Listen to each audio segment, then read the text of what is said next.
I've been making, bro.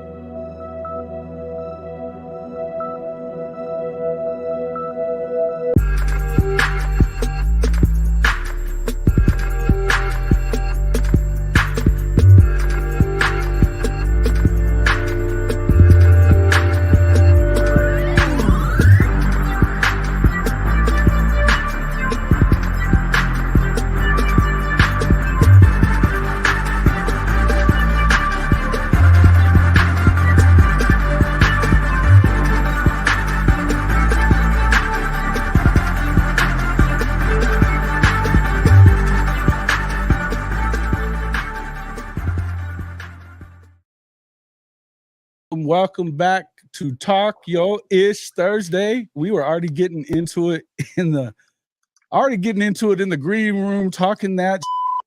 So here we go.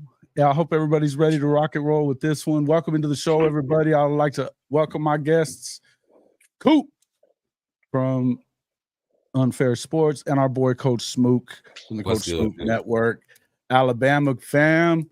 AAA fam in the house. We're excited to have everybody in here. We're going to talk a little bit of OU, talk a little bit of Alabama. Got to talk a little bit about Lincoln Riley. Oh, Lincoln Riley, struggling, decommitting. They're jumping ship like rats, jumping over the overside like rats, bro. Well deserved. Ship is how it is. You know what I mean? Rats on a sinking ship. They're all the way out. Mm-hmm. Welcome into the show, everybody. Coach Smook. Tell everybody how to find you and welcome in, man. Man, you already know, man. I appreciate you, Jason. I've been waiting to have some space. I was gonna do it live tonight, but I'm tired of the solo thing already. Right, doing it like trying to do it every day. Not in a bad way, but I love to get out and see my fellas, all the people I've made connections with. I like to watch y'all content live, man. I love it's a lot easier whenever you got two people or more. Right. You know, and I collab with a lot of people on my show, but man, it's always good. I tell my community anytime I'm watching something, I tell them to show up and watch with me. Like that's how I am. And so appreciate everybody, AAA community pulling up. But you can find me at Coach Smook on everything at Coach Smook. If you type in Coach Smook, there's probably one burner account on Twitter that might pop up, but that ain't me. That's one of my misguided supporters. But other than that, man, at Coach Smook on everything, Instagram, YouTube, Facebook, Twitter, TikTok is kicking back off. We're doing a lot of things and we're collabing. And once again, Jason, appreciate you for letting me jump on it. And nice to meet you, Coop. Glad to have you too, man. Obviously, Coop, thank you for showing up for the show tonight, man, off of Unfair Sports. Tell everybody how to find you, brother. Yeah, check us out, Unfair Sports. You can get Twitter, YouTube. We also have the Sooner or Later podcast, another off-brand. And man, I just this is the June is like Christmas to me. This is just this is where the happiness and the craziness happens, kind of all wrapped up in one. I'm a July 7th birthday, so you got Independence Day, and then you got there, and so I mean, it's this is a fun time of the year. Yep. Hey, everybody's undefeated. Fun, especially when you get somebody like old Trojan Fight pops in here. Dude has nothing but excuses for Lincoln Riley every time he shows up, and he's gonna come in running that mouth about it's our favorite subject, not our favorite subject, Trojan Fight, but one of them, because all that shit everybody was talking about, the mecca of college football and how he couldn't recruit elite talent to Norman. But he was going to be able to do it at SC. He just can't recruit elite talent at all. That's what's happening. So, Beth, we're going to have our fun. We are going to have our fun. And and then my second favorite, well, this is definitely my favorite subject, especially when we're talking a little smack. Love to talk about the brand out down there in Austin. The brand down there in Austin that going to come into the SEC and dominate the Texas Longhorns. Finally returned. Your brand. This is how we roll. Come on. Time out, man. Time out. I'm going to be honest here. Can I be honest real quick? Please. What's up, man? That go Coach right there. Listen. Hey, brother. When you start saying be honest, I think it's bullshit. What's up, my guy? Guys? Man, good to have you on for real, man. I was hoping. Look, I said somebody else got to be pulling up. Jason started having that look on his face. I saw the look. He was like, he trying to get some mess started. But I'm gonna be honest right now. I've had a great day. I like that. Right, rocking out. I've had a great day, y'all. I've had a great day. And right now, I'm gonna say this amongst other panelists. Don't nothing matter right now but Bama football right now. I'm telling y'all right now, bro. This is about to get crazy. I promise you, y'all. This is about to get crazy. What's about to happen with this 25 class and the commitments that's coming out? It's about to get crazy. But we'll talk about that later. I just got to be honest. I'm trying my best to hold this water, and I feel like a little girl that just got her first kiss at the dance. Like I want to tell all my homies. You know what I'm saying? I want to tell everybody. So yeah, man, I'm glad to be here, man. I'm glad to be here. Right on. Awesome. Coach, welcome to the show, man. Good to see you. Well, hey, sorry, I got your message just a little bit ago, and I'm sorry I missed that, but it's great to be here. I knew you were coming. I knew you wouldn't let me down, especially when you found out we were going to be talking. It's Talk Your Shit Thursday. I knew you would be here. Hey, I don't give a shit.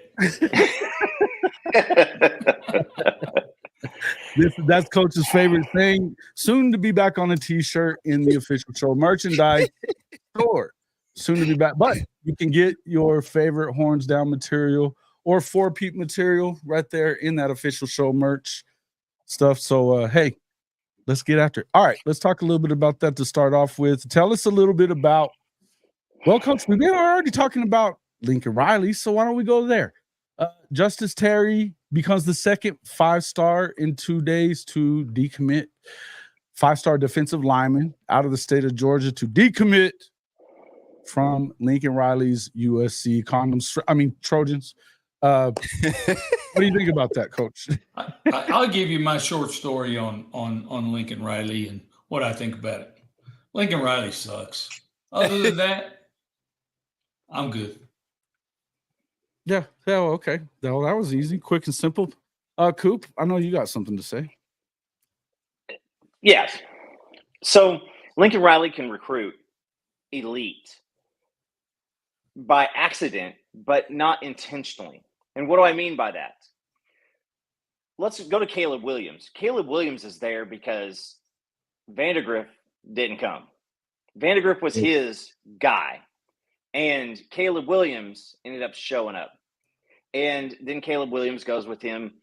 But you backtrack, and it's not hard to see why the defensive, you don't want to go play for that because he doesn't give a damn about defense and the defensive side of the ball. And I am the one who says, we had going in right before he bounced out, there were some pretty big names showing up on the, potential commitments on the defensive side of things. Yep.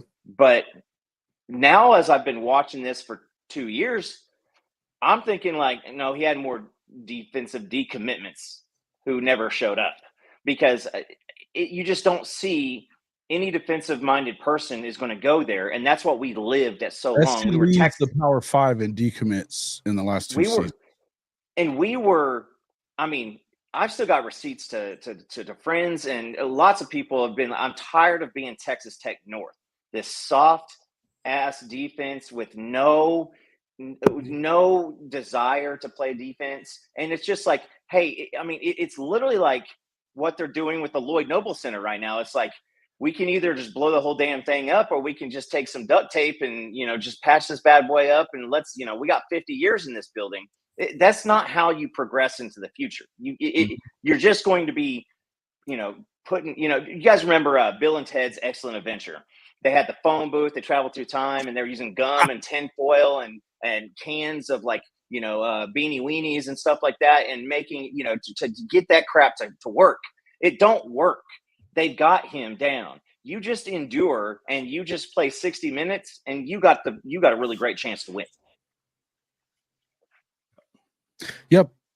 To me, and look, you got Bumble in here saying it's about the NIL money that was promised, not Lincoln's fault. Who the hell's promising the money? Who the hell's promising the money? They did the same thing with Jordan Addison the first year that they were there. They go and get Jordan Addison from Pitt. He's the Biletnikoff winner. Guaranteed him $2 million. This came from JJ. I mean, we know that this happened. $2 million they offered him. He get $250,000 is what they paid him. It's why he didn't play in the Cotton Bowl. Mm-hmm. You can't tell me that this stuff isn't going on and that Lincoln doesn't know what's happening, because he does know what's happening, folks. He knows what's happening. And it's all of these excuses. The other night, Trojan Fight was telling us every little excuse. He was telling us how it was who's the DB that just decommitted from there and now he's back or he left there and now he's back. Damani Jackson. Damani Jackson. He was trash. The kid was trash. So much trash that, you know, before Saban left, he had told him, you always got a home here. You always got a home here.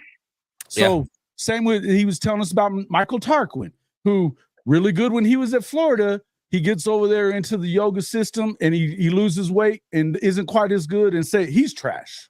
Yeah. Right. And I mean, the list goes on and on. And I want to say to this, because I think that, and I'm gonna, and I've dropped this too. And if I catch any backlash from the kid, like, it just is what it is. But Coach Smook, you're gonna like this one. OU wins a defensive back recruit, Latrell McCutcheon, who chose us over Alabama. Yeah. As a fan, I thought, wait a second, why? Because those guys who see the talent that's out there in front of him, I can go to Oklahoma and I can end up being somebody, or I can go to Alabama and I can end up sitting behind somebody, possibly get buried. Yes, and so when we were winning those recruiting battles, he had 4 stars, 100% had 4 stars, but that just was curious. Why would a defensive back even entertain Oklahoma at that point, or even entertain USC at this point?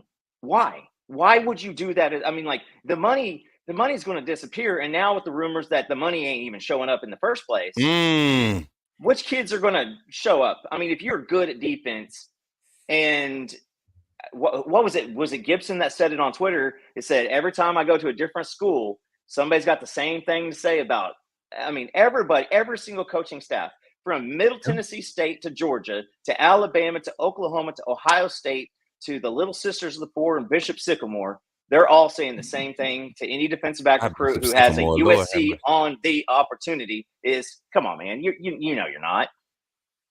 You know you're not going there. You are going to be a dude on defense. You're not going to USC. Yeah, no doubt.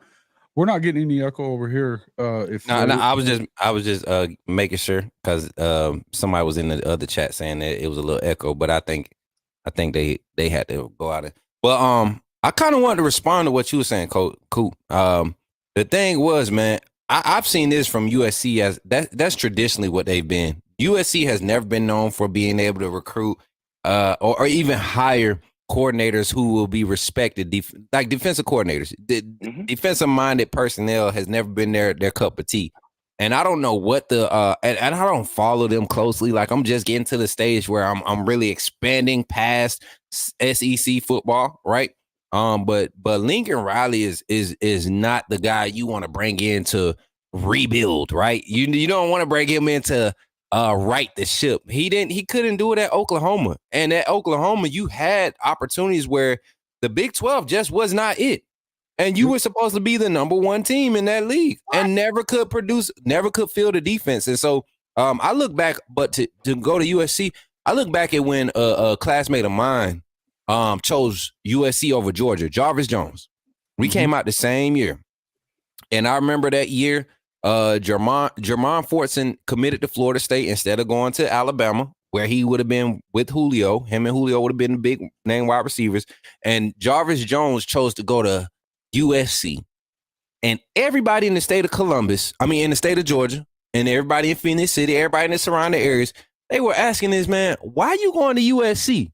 And if we was able to pull Jarvis Jones and this is back in 2008. This is 2008. If we was able to pull Jarvis Jones on here, it's about the money.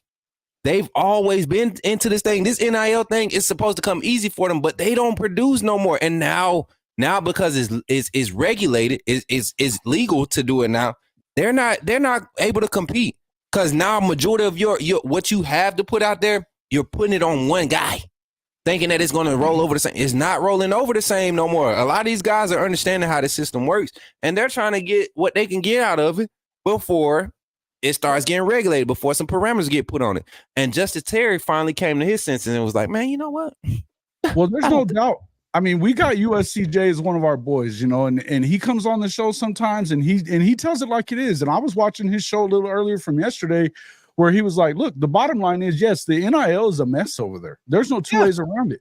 Yeah. But there's a difference. There's a reason why these other schools that don't just recruit with NIL are still getting these guys. It's because it's about more than just the money back. You think about Texas A&M, they dumped off all kinds of money. What did they do? What did they do to their culture in the locker room? They killed it because it wasn't about anything else. Right.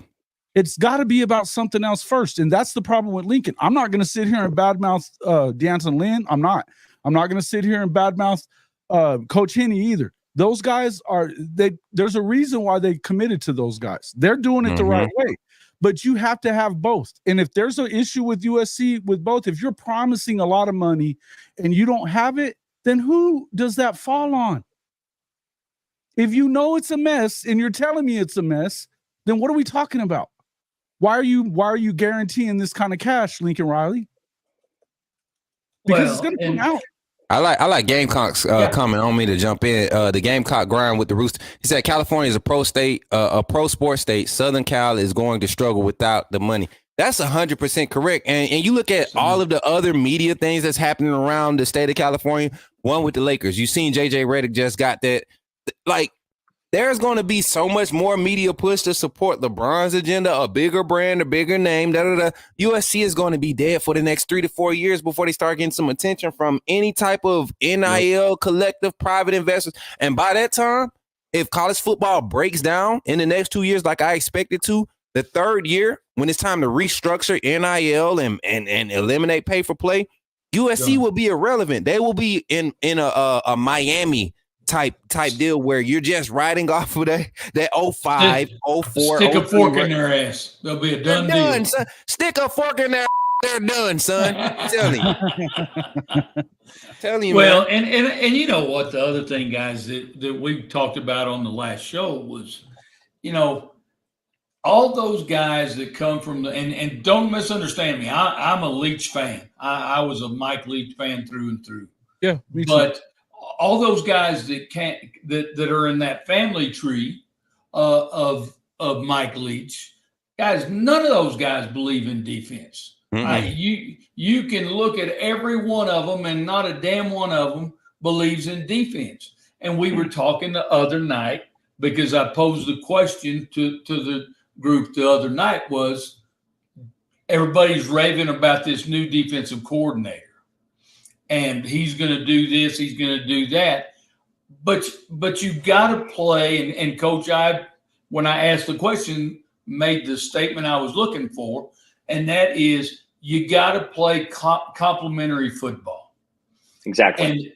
And that's never going to happen with Lincoln Riley. So we can talk about defense coordinators. I mean, he's got issues running out of every part of his program. There's issues from defense coordinators to NIL to the list goes Locker on and room. on. These kids don't respect him as a coach. They don't respect him as a coach.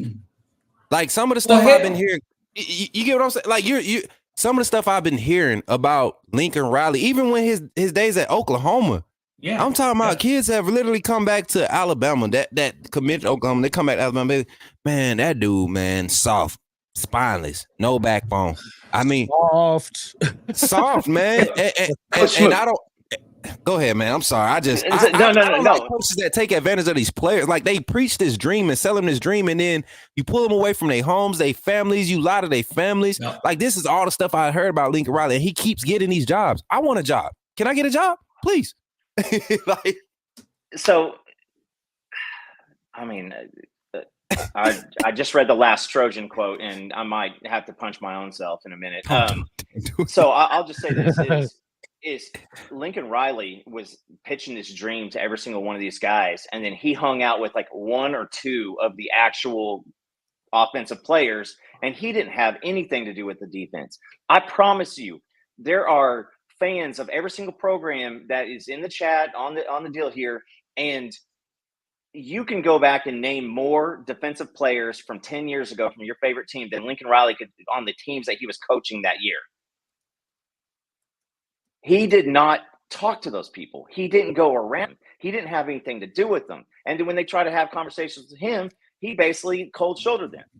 So I'm just saying this is like, yeah, like, first of all, don't say that you went through multiple Heisman Trophy caliber quarterbacks in the Pac-12. Like that's come on now. Like you went through a lot of good quarterbacks, but guess what? Those guys didn't also look the same. Oklahoma, it's like the old school Oklahoma City Thunder. The Oklahoma Sooners, it didn't matter who you were. Your best game of the season was coming against our defense. We made dudes look like Biletnikoff winners. Yeah. We made guys look like Doak Walker winners. We made guys look like Heisman Trophy winners, every single one. And they're like, that dude's going to be a baller. He's going to be an NFL guy. And the dude has like 200 yards receiving the rest of the year, or goes out and goes like, 10 for 52 for, $116. And we're like, oh, no, we still suck. Okay. Yeah. So, look, it's got to be, it can't be, you can make all the excuses that you want to, Trojan Fight. You can make all the excuses just like you did the other night in here, that it's not his fault here. It's not his fault here. It's not his fault here. It's not his fault here. It's got to be his fault somewhere. The dude ran out of runway a lot quicker at USC than he did at Oklahoma. But the coach, what did I end with the other night? That he inserted Texas Tech football DNA in at Oklahoma and then at USC. And it's not, look, I'm not even dogging Texas Tech. I covered Texas Tech. I love Coach Leach. Love him.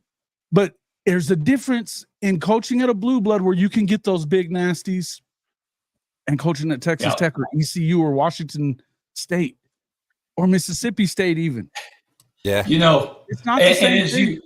It's not the same thing. As you say that, Jason, you know this.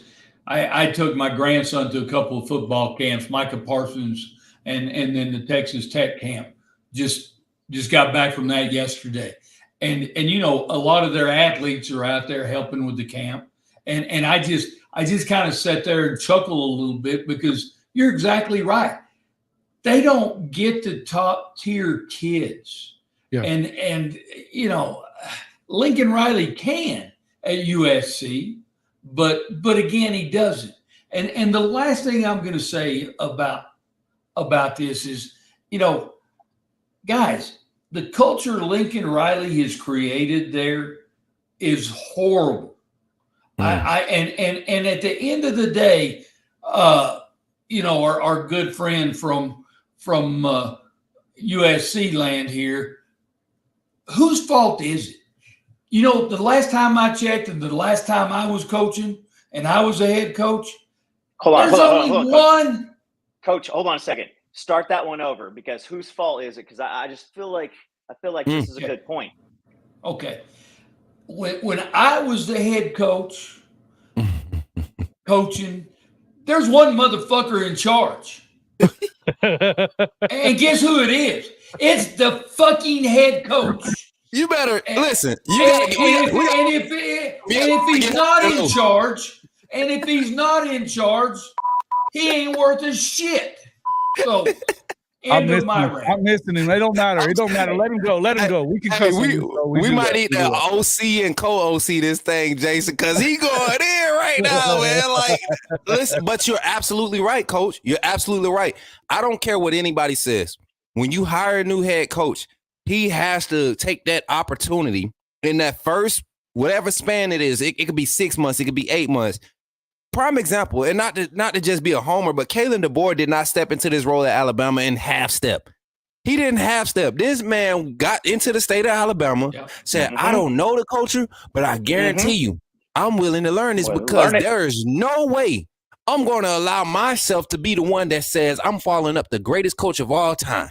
and I'm gonna let it fall off on my watch. No, the hell I'm not. You know what else I'm gonna do? I'm not just gonna hire staff. I'm gonna get other head coaches and other people that know how to manage teams, so we could spread this thing out. Because I can't do it like Coach Saban, no type of way. And the way Coach Saban was doing it was getting caught up to.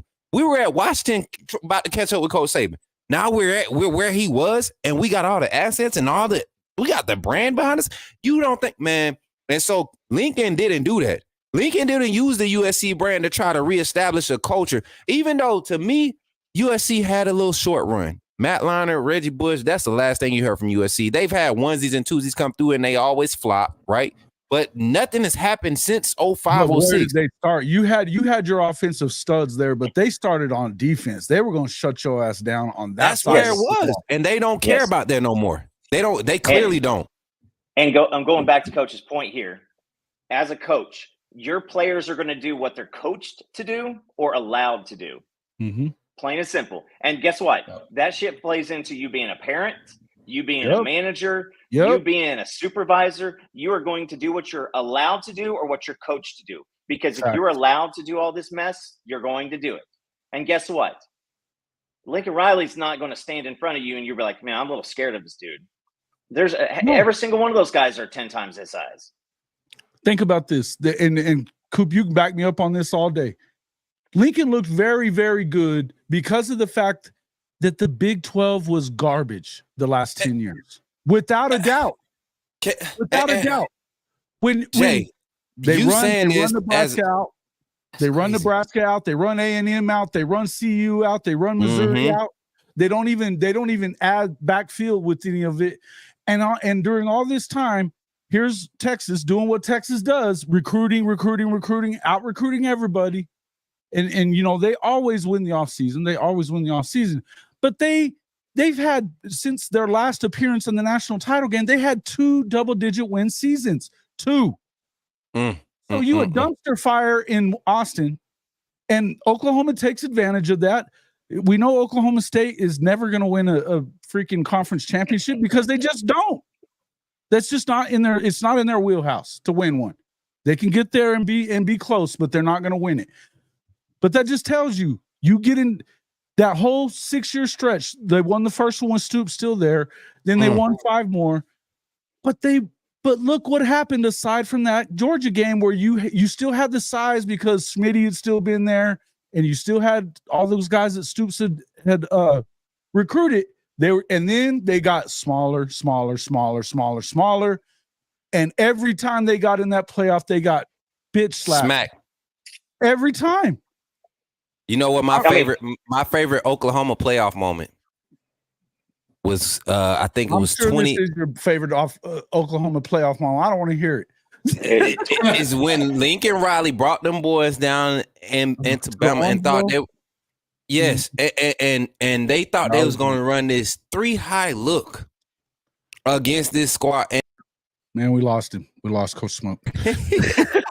You know what I'm talking about. He cut your ass off quick, didn't he? Quick. He didn't want to talk about Josh Jacobs running that young man over on that wheel route. He didn't want to talk about that.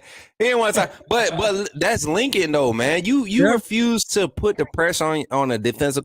You refuse to invest in a defensive coordinator, and let alone, from what I heard, the DC wasn't in charge of the defense. That's what I was hearing. The defensive coordinators never had full control over the defense. The style of recruiting, everything was invested into getting this offense, high-powered offense, and focusing on the offensive schematics. That's it. And that's never going to work out in the college game. You can't just go and try to outscore everybody, Coach. You can't just. And especially the NFL. Because, and I pointed out, and you showed up that deal, that Oklahoma-Georgia game, nobody gives Georgia shit because you had 5 NFL offensive linemen, and I'm 99% sure that all those dudes are still playing in the league. You had Mark Andrews, who's one of the top 2 or 3 tight ends in the league. CeeDee Lamb, I feel like CeeDee Lamb does himself some good stuff. Baker Mayfield. Rodney Anderson was the most explosive one on that field, and if it wasn't for injuries, that dude would still be toting it in the NFL. So, you had on your 11 starting players, and Hollywood Brown too. Yep. I mean, there was 9 or at least 9 of those guys in the NFL.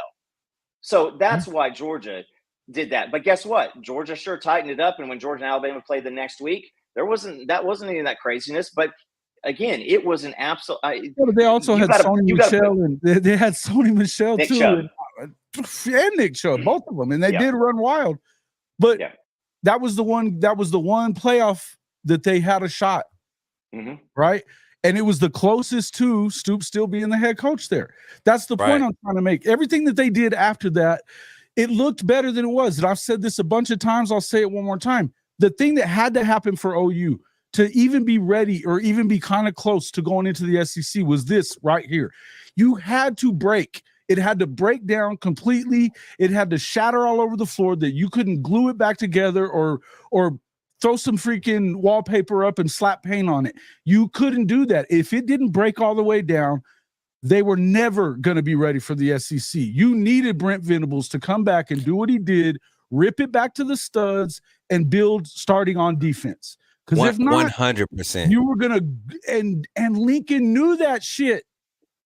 That's why he weaseled his ass out of there. To the Pac-12. Thank God. I thank God every morning for it. I'm telling you. Jason, you know what Lincoln said? It was like, man, this stuff, man. I can't. I don't know nothing about this defense. I don't know what defense. What is that? Oh, that's the other people on the other side of the ball that don't throw it and catch it and block. Lincoln can't even spell defense. Coach, he said, I'm gonna go to the Pac.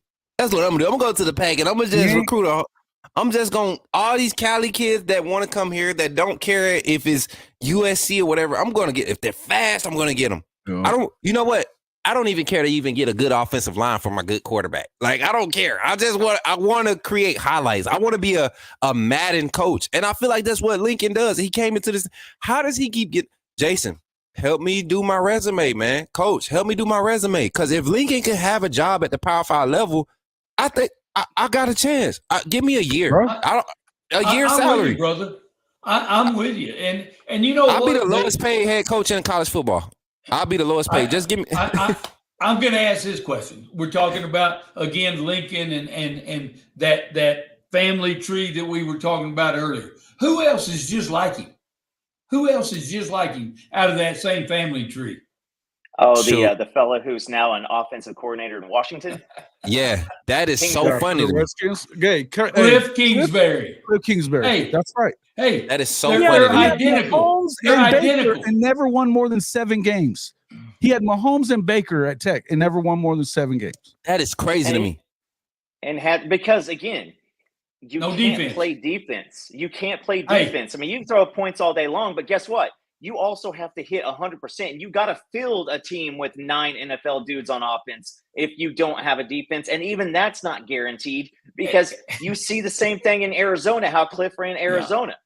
Yeah, exactly. And you still get beat 60 to 54, 54 to 52. And you know what, guys? And we all know basketball scores. These college basketball scores, man. That is. You know what?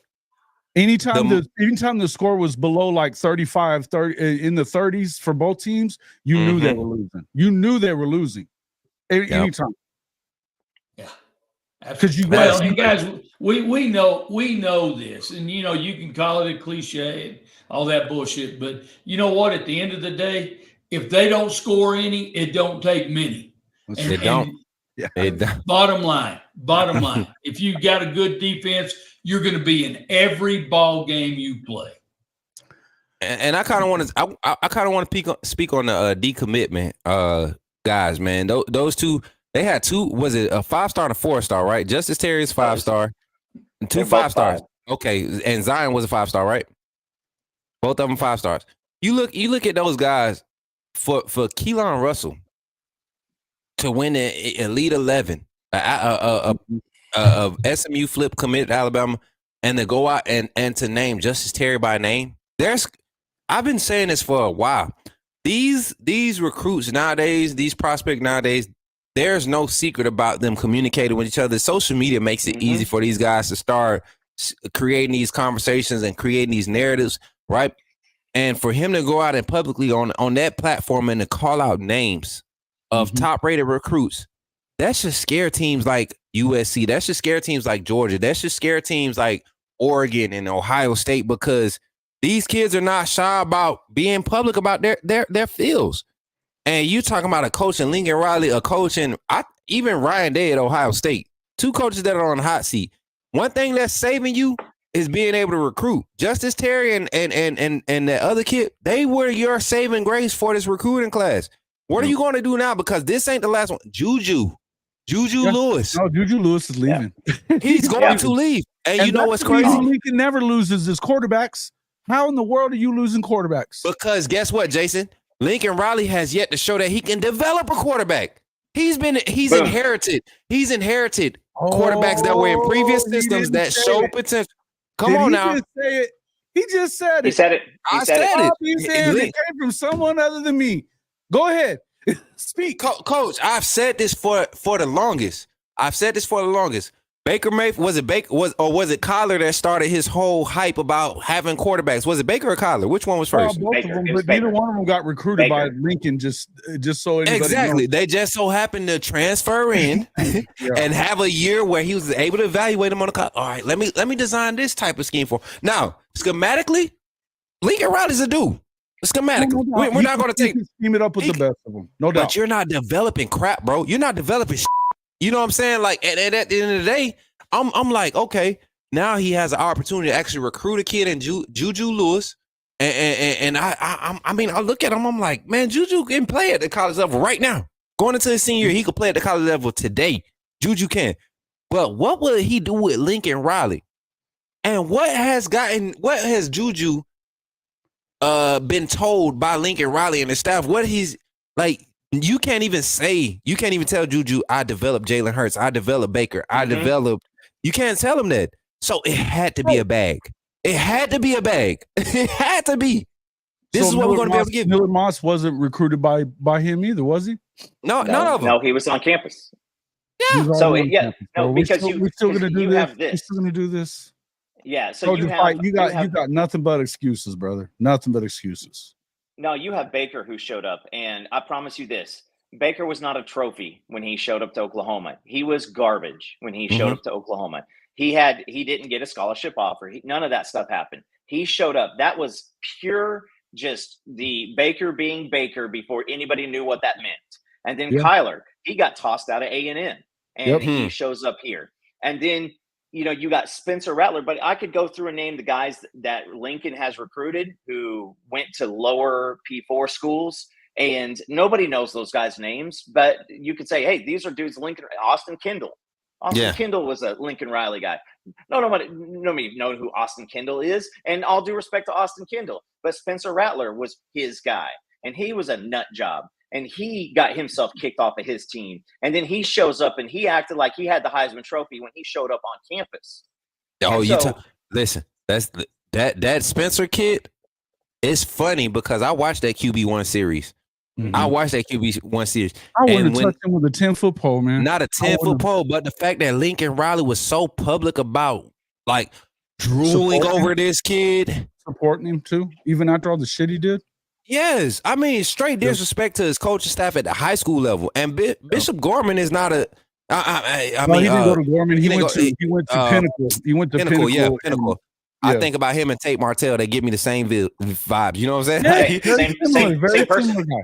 Absolutely, literally same mentality. So, Coach, you right, man. Like it's one of them things, man. But Lincoln has and this is what I say. I will tell you this. One thing I will give Lincoln credit for, he knows how to use that media push. He knows how to use the media to create value for himself because outside of scheming, he has not done anything. What has he done? Did he beat Texas? But you know what? Oh, he beat Texas, but everybody beats Texas when they've been beating Texas. We don't have to. We're gonna get into that. Everybody, and you guys, and speaking to that point, Coach. You know what? He does know how to use the media, but I guarantee you the media will rip that son of a bitch apart. That's how it does. They're going to tear him a new ass. And it's coming, guys. We're right on the edge of it. You remember the stories that was coming up about Michigan not being able to pay out? You remember that stuff? And you see how quick Michigan went and righted that ship. They started pulling everybody. They went to the dealerships. They went to the hotels. They went to the insurance agencies. All of you that support Michigan, we need them checks today because it's getting out. These boys want their money. Their families want this money. They handle their business, and now they're straight. They're straight for another 2 years. Yeah, Lincoln not gonna get that in California. I promise you, he's not gonna get that. No. They're not backing him up. They're not backing him up on the NIL stuff, and I'll give him that. I'll give him that part. But I'm going to tell you this: when Bill Plaschke from the LA Times is in your face already, oh Lord, you're in trouble. Exactly. You're done. You're shit.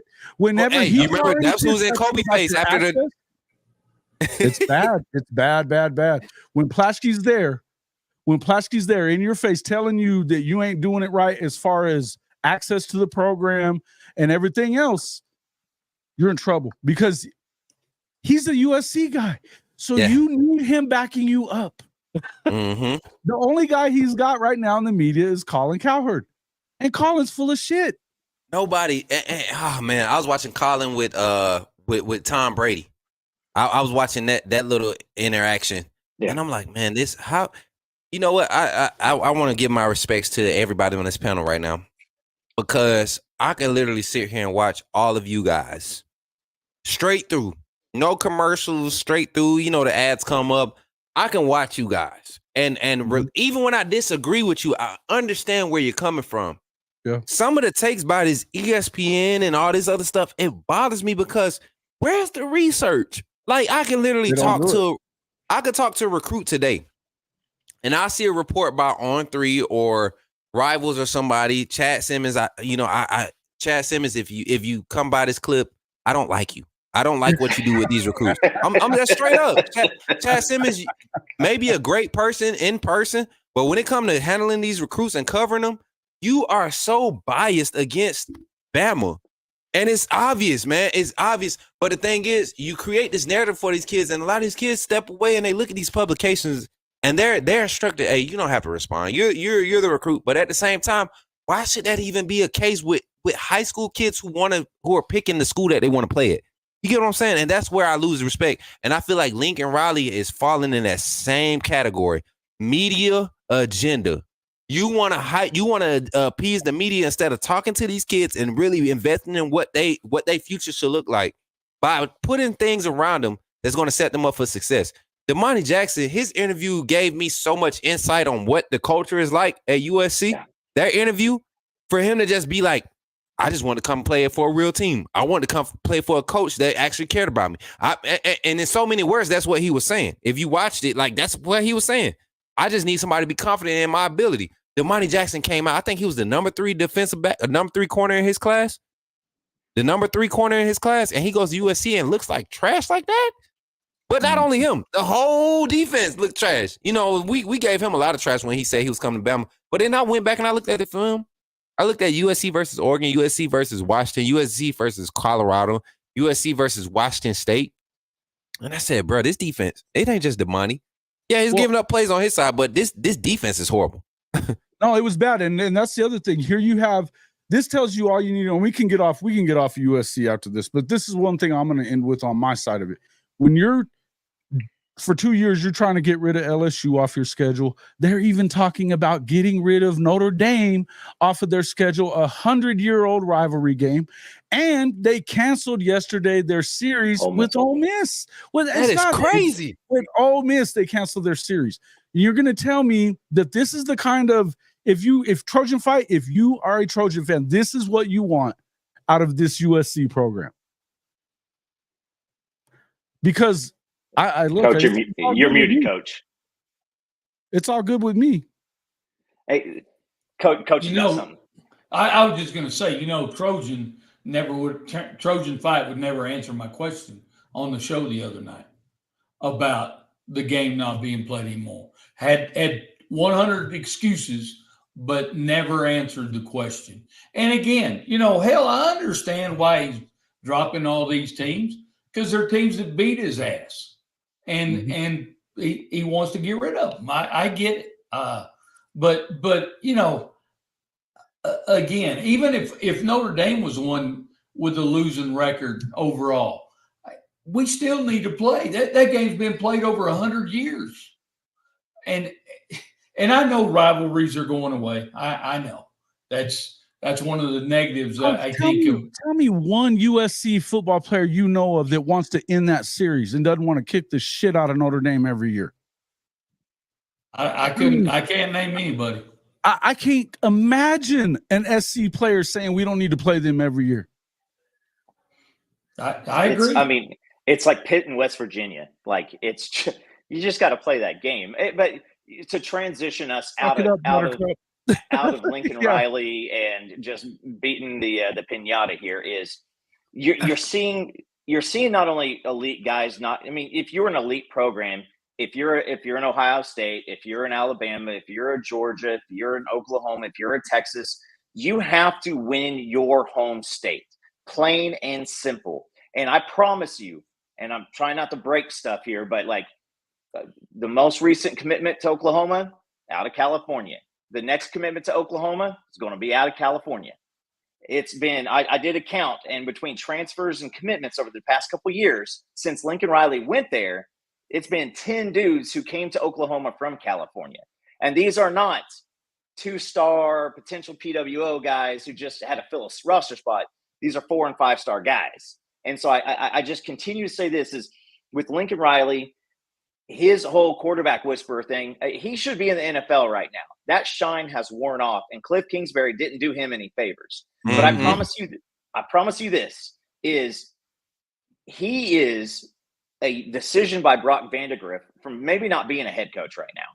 Because if Vandagriff comes to Oklahoma instead of Caleb Williams, I think we're talking about something different right now. Completely different. Yeah. Because dude's not I like Vandagriff, bro. And you match up those things with homeless encampments around the university, the facilities getting dogged publicly by recruits. Recruits don't dog a university. They don't talk trash about a university because they've got a buddy, they've got a younger sibling, they're going to have a kid or something like that, and they're coached against that. But again, they're not going to do that. So all of this to say is you have to win your state. And if Alabama starts losing 4- and 5-star kids out to Tennessee and Georgia and Minnesota and stuff like that, you need to look at your fan base and your coaching staff. You say something's got to change. Yep. But and that's a great point, Coop. And when those kids, and this was another conversation we had the other night, but when those recruits go to a USC game and you have a half-packed stadium, and then they go to a spring game at Alabama that has more fans at a spring game than they have at a regular game. Hell, you're going to lose your in-state kids. You're going to lose a lot of kids that are going to say, hell, I went to a spring game at this college and at this university, and hell, they have more fans in the stands than we have at our home games. That's another thing to add to that is fans aren't coming to sit in the seats. No, they want to stand up in the stadium, and you don't do that without a defense. Like, I don't care what nobody say. Offense creates highlights, but defense is where it's at. When your defense gets to stop against a crazy good offense, like last year when Alabama's defense stepped up in that game against LSU, and people talk about that hit that Dallas Turner had on Jaden Daniels. I mean, to me, it's like a 70-30. 70% is just natural football, and 30% was like, I gotta make him feel me. Like, that's football, though. To me, it was nothing for a defensive back or a linebacker when I'm going across the middle as a wide receiver. That ball ain't never touched my hands before they was laying me out and cleaning me up. Business as usual. Right. Let's get up and play the next play. But now football, the game has changed and is made it more inclined to the offensive side. But you're talking about when you get a defense, man, what else you going to do in Alabama? There's not a pro team of any kind without our listen, Trojan fight. I'm about to light you. He hadn't had nothing but excuses for 2 nights in the show. Listen, can I light him up? Can I get 45 seconds to light him up? Do it, baby. Do it. Do this. All right, first of all, USC, you out there in California, you're the baby brother to UCLA, who is a basketball school. They haven't won anything in football for 30 freaking years, and you still have yet to make them irrelevant. Secondly, you have another team in doggone North freaking whoever junior college in North in the north part of Cali that made a doggone Netflix series before you got a 30 for 30. Shut the hell up. Secondly, Alabama has won just as many national championships as you have won max games since your doggone Pete Carroll left. Shut the hell up. Thirdly, Trojan fight. Don't be talking when your recruiting class hasn't broken the top 10 in how many years? Shut the hell up. Now, listen. I'm sorry, y'all. I ain't been this hype in a minute. Jason, I appreciate you. Hey, Coach, you know what you made me do? You made me give a shit. You did. You hit the nail on the head. And this ain't just talking just to support Bama football. Your USC has not been relevant. 2005 was almost 20 years ago. Next year, that's 20 years. Coach, that's your team. Come on, Coach Smook. Let me add a cherry here. Come on. If there was ever an opportunity for USC fans to become as animated and as just fired up for their team, I mean, I'm just sorry, brother, but Trojan Fight, you're about as soft as your head coach is. And that is why your entire crew, and I'm not just dogging on you as a person, but as a fan, I mean, you need to step up and be like, no, Kobe said soft. You're a damn marshmallow. You have to demand it. You guys are okay with this. And that's the thing about it, is you're making excuses for it. You know what everybody else across the country looks at? They're saying, man, those soft ass bitches are not going to go up to Minnesota and show out because it's freaking Minnesota in winter. They're not going to go to Ohio State, Wisconsin. Lord. Yeah, give me one of those times where you have to go across country to Maryland. And then you got several of your players who were promised that they get jets to themselves or some shit like that. So here's the thing is, man, if you want big boy football, be a big boy fan and demand better. And you know what's crazy? That's another thing. Go ahead. Lincoln Riley. Listen, but the thing is that whole alignment thing, this is not going to work out well for Oregon or USC or Washington. Like that's for me. I think Oregon gets the they feel it the worst, right? Because everybody's expecting Oregon to maintain, but that travel is going to be crazy for this first year, bro. Think about it. You got to wake up at 4:00 in the morning on Friday or Thursday. Well, I'm assuming it's going to be Thursday. Usually it's Friday because you're in the conference. You're in a region where you could leave on Friday morning, get to your destination Friday evening, get your walkthrough in Friday night, and then you can get to the field and your hotel, all that stuff. Now you're talking about taking kids out of class Wednesday evening, maybe Thursday morning, right? Yeah. Getting them on a red, what they call it, red line? Red eye. Red eye. Yeah. And you're talking about, all right, we're going to have these planes where when they get on the plane and they put these headphones on and this mask on, it's going to allow them to rest and recuperate. Man, these kids going to be coming out there with hallucinating stuff, seeing plays that's not happening. Like, this is going to be a bad year for that realignment. And for me, Lincoln is not the coach to handle that. He hasn't showed anywhere, anytime during his career where he's been able to handle adversity. He's kind of like one of them guys. All right, let me hurry up and find the next big thing, the next target, the next easy thing to take it off of what the real issue is.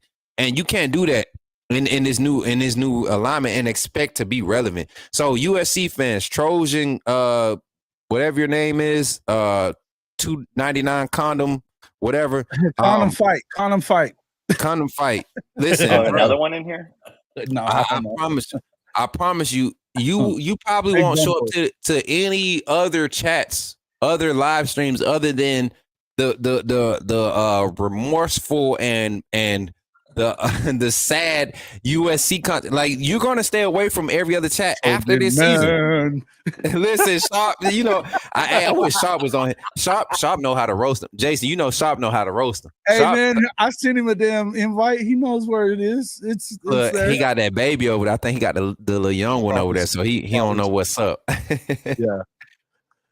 Yeah. What else is on the docket tonight? All right, let's talk about. It's Takio-ish Thursday, though, so there's going to be more. Matt Moscano. He's been trashing on Keelan Russell. Trashing. Called him a 3-star multiple times. Called him a bum because he flipped him from SMU. How dare Alabama go pick on SMU for that 3-star quarterback? That 3-star quarterback won the Elite 11 today. Coach Smook, MVP. What say you? Yeah. All right, so this is okay. Before I get to the Matt Moscano, because at this point, this dude is just a clown. That's Clown. We're gonna put. I want everybody in the chat that's listening. I want you to take that first statement and put that to the right of your brain right now. On the left side, let's talk about the facts. Keelan Russell is not a 3-star. Keelan Russell is one of the top rated quarterbacks in the nation. He's the number, I think, 8 player in the state of Texas. Everybody knows that Texas has had the highest overall composite rating by major recruiting sites for 11 years straight. The players collectively that come out of Texas and go to Power Fives have had the highest ratings of any state. Second to them, California. Third was Georgia. Fourth was Louisiana, right? So when you talking about a kid that's in the most competitive, based off these recruiting databases, and he's in a region in Duncanville where they play everybody on there in that region. I think all but 2 teams in that region play a national schedule. They start off with 3 national games where they travel out of state against ranked opponents, high-ranked state opponents, what previous national champions or nationally ranked opponents. All but 3 teams in that region travel, and this young man has only lost 2 games. Yep. In his 2 years as a starter. So really started as a freshman, a true freshman throughout half this. I want to say it was probably the 4th or 5th game of his freshman years when he started starting. He's only lost 2 games. No, I think he's only lost 1 because the 2 losses that they've had one game in his career. 1 game. He's only lost 1 game in his career as a starter, but they've lost 2 games during his tenure at Duncanville. So this is not. He wasn't starting in that other one. They brought him into that game to try to bring him back. Yeah, 29-1. Exactly. And you think about that. You go and look at that as a freshman. So the guy in front of him was a highly touted guy. This guy was leading a team that was traditionally known for winning. He comes in as a true freshman. Sophomore year goes and leads the state.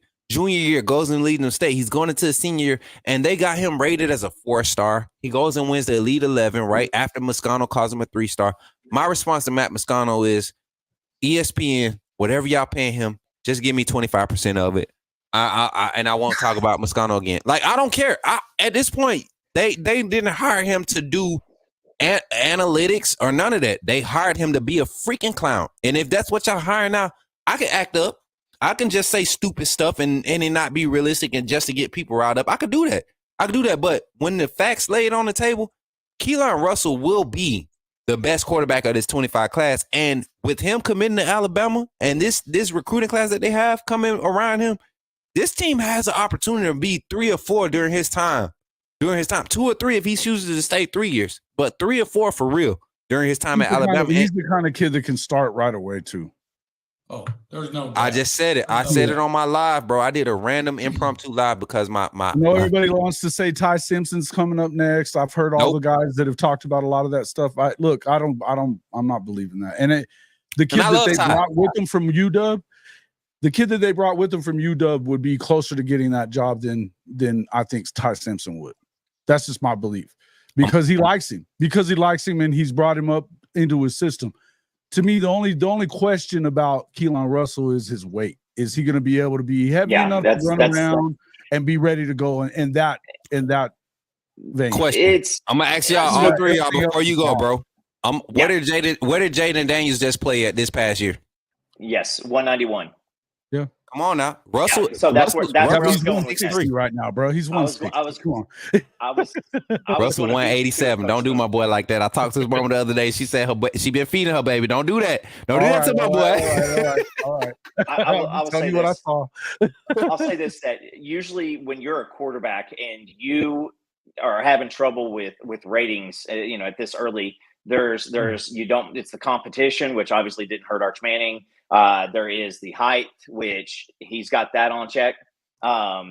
the arm strength. I've watched plenty of Keelan Russell video, and he looks like Jalen Daniels. So I mean, like he is, and he seems like a smarter quarterback and a better pocket presence. So no, listen. I don't have anything against you saying that he's going to be the best in this class. Now that being said, he plays in Duncanville, so my uncle's a coach down in Texas, and he knows this guy too, and he's an Oklahoma State guy, so he's a little shady on good football. So, but I will take his saying on this one. But Keelan Russell is going to be a dude, and he's going to make a push. But here's the thing: is he is going to be a guy that if he doesn't get that job, there's going to be folks knocking on the door saying, "Hey, we got a spot for you today." Or Simpson, but I mean, he is a dude, and he is going to be somebody. I'm gonna tell you right now, and this is one thing that I'm glad that I work the way I work, and Jason knows this. He's seen it. He's seen it like live in person. Like Dijon Lee, that's my little brother. You know what I'm saying? A lot of these top end recruits that Alabama is really targeting, they're like little brothers to me. Before Russell committed to Bama, his thing was, I want to be in a system where I can continue to develop, not a bag. Not am I going to play my first year on campus? So Russell will come in and let Ty Simpson. And right quick. That's why he was committed to SMU. They've got a real coach at SMU. Yes, and they have a system that fits his skill set. Absolutely. It's not like he wasn't good enough to play anywhere else. He went with a guy that he knew was going to be good. Yep. And see, so my thing is, and I love Ty Simpson. Everybody from AAA family, y'all know how I feel about Ty. My thing is, it's just not his time right now. But my thing is with Ty, if you don't make yourself the clear-cut QB2 right now, I mean, going fall camp, we know Miro is the one. Miro has to lose the job for Ty to get in there and take over this team this year. He has to lose it. Miro has to lose a game in order for him to lose this job, right?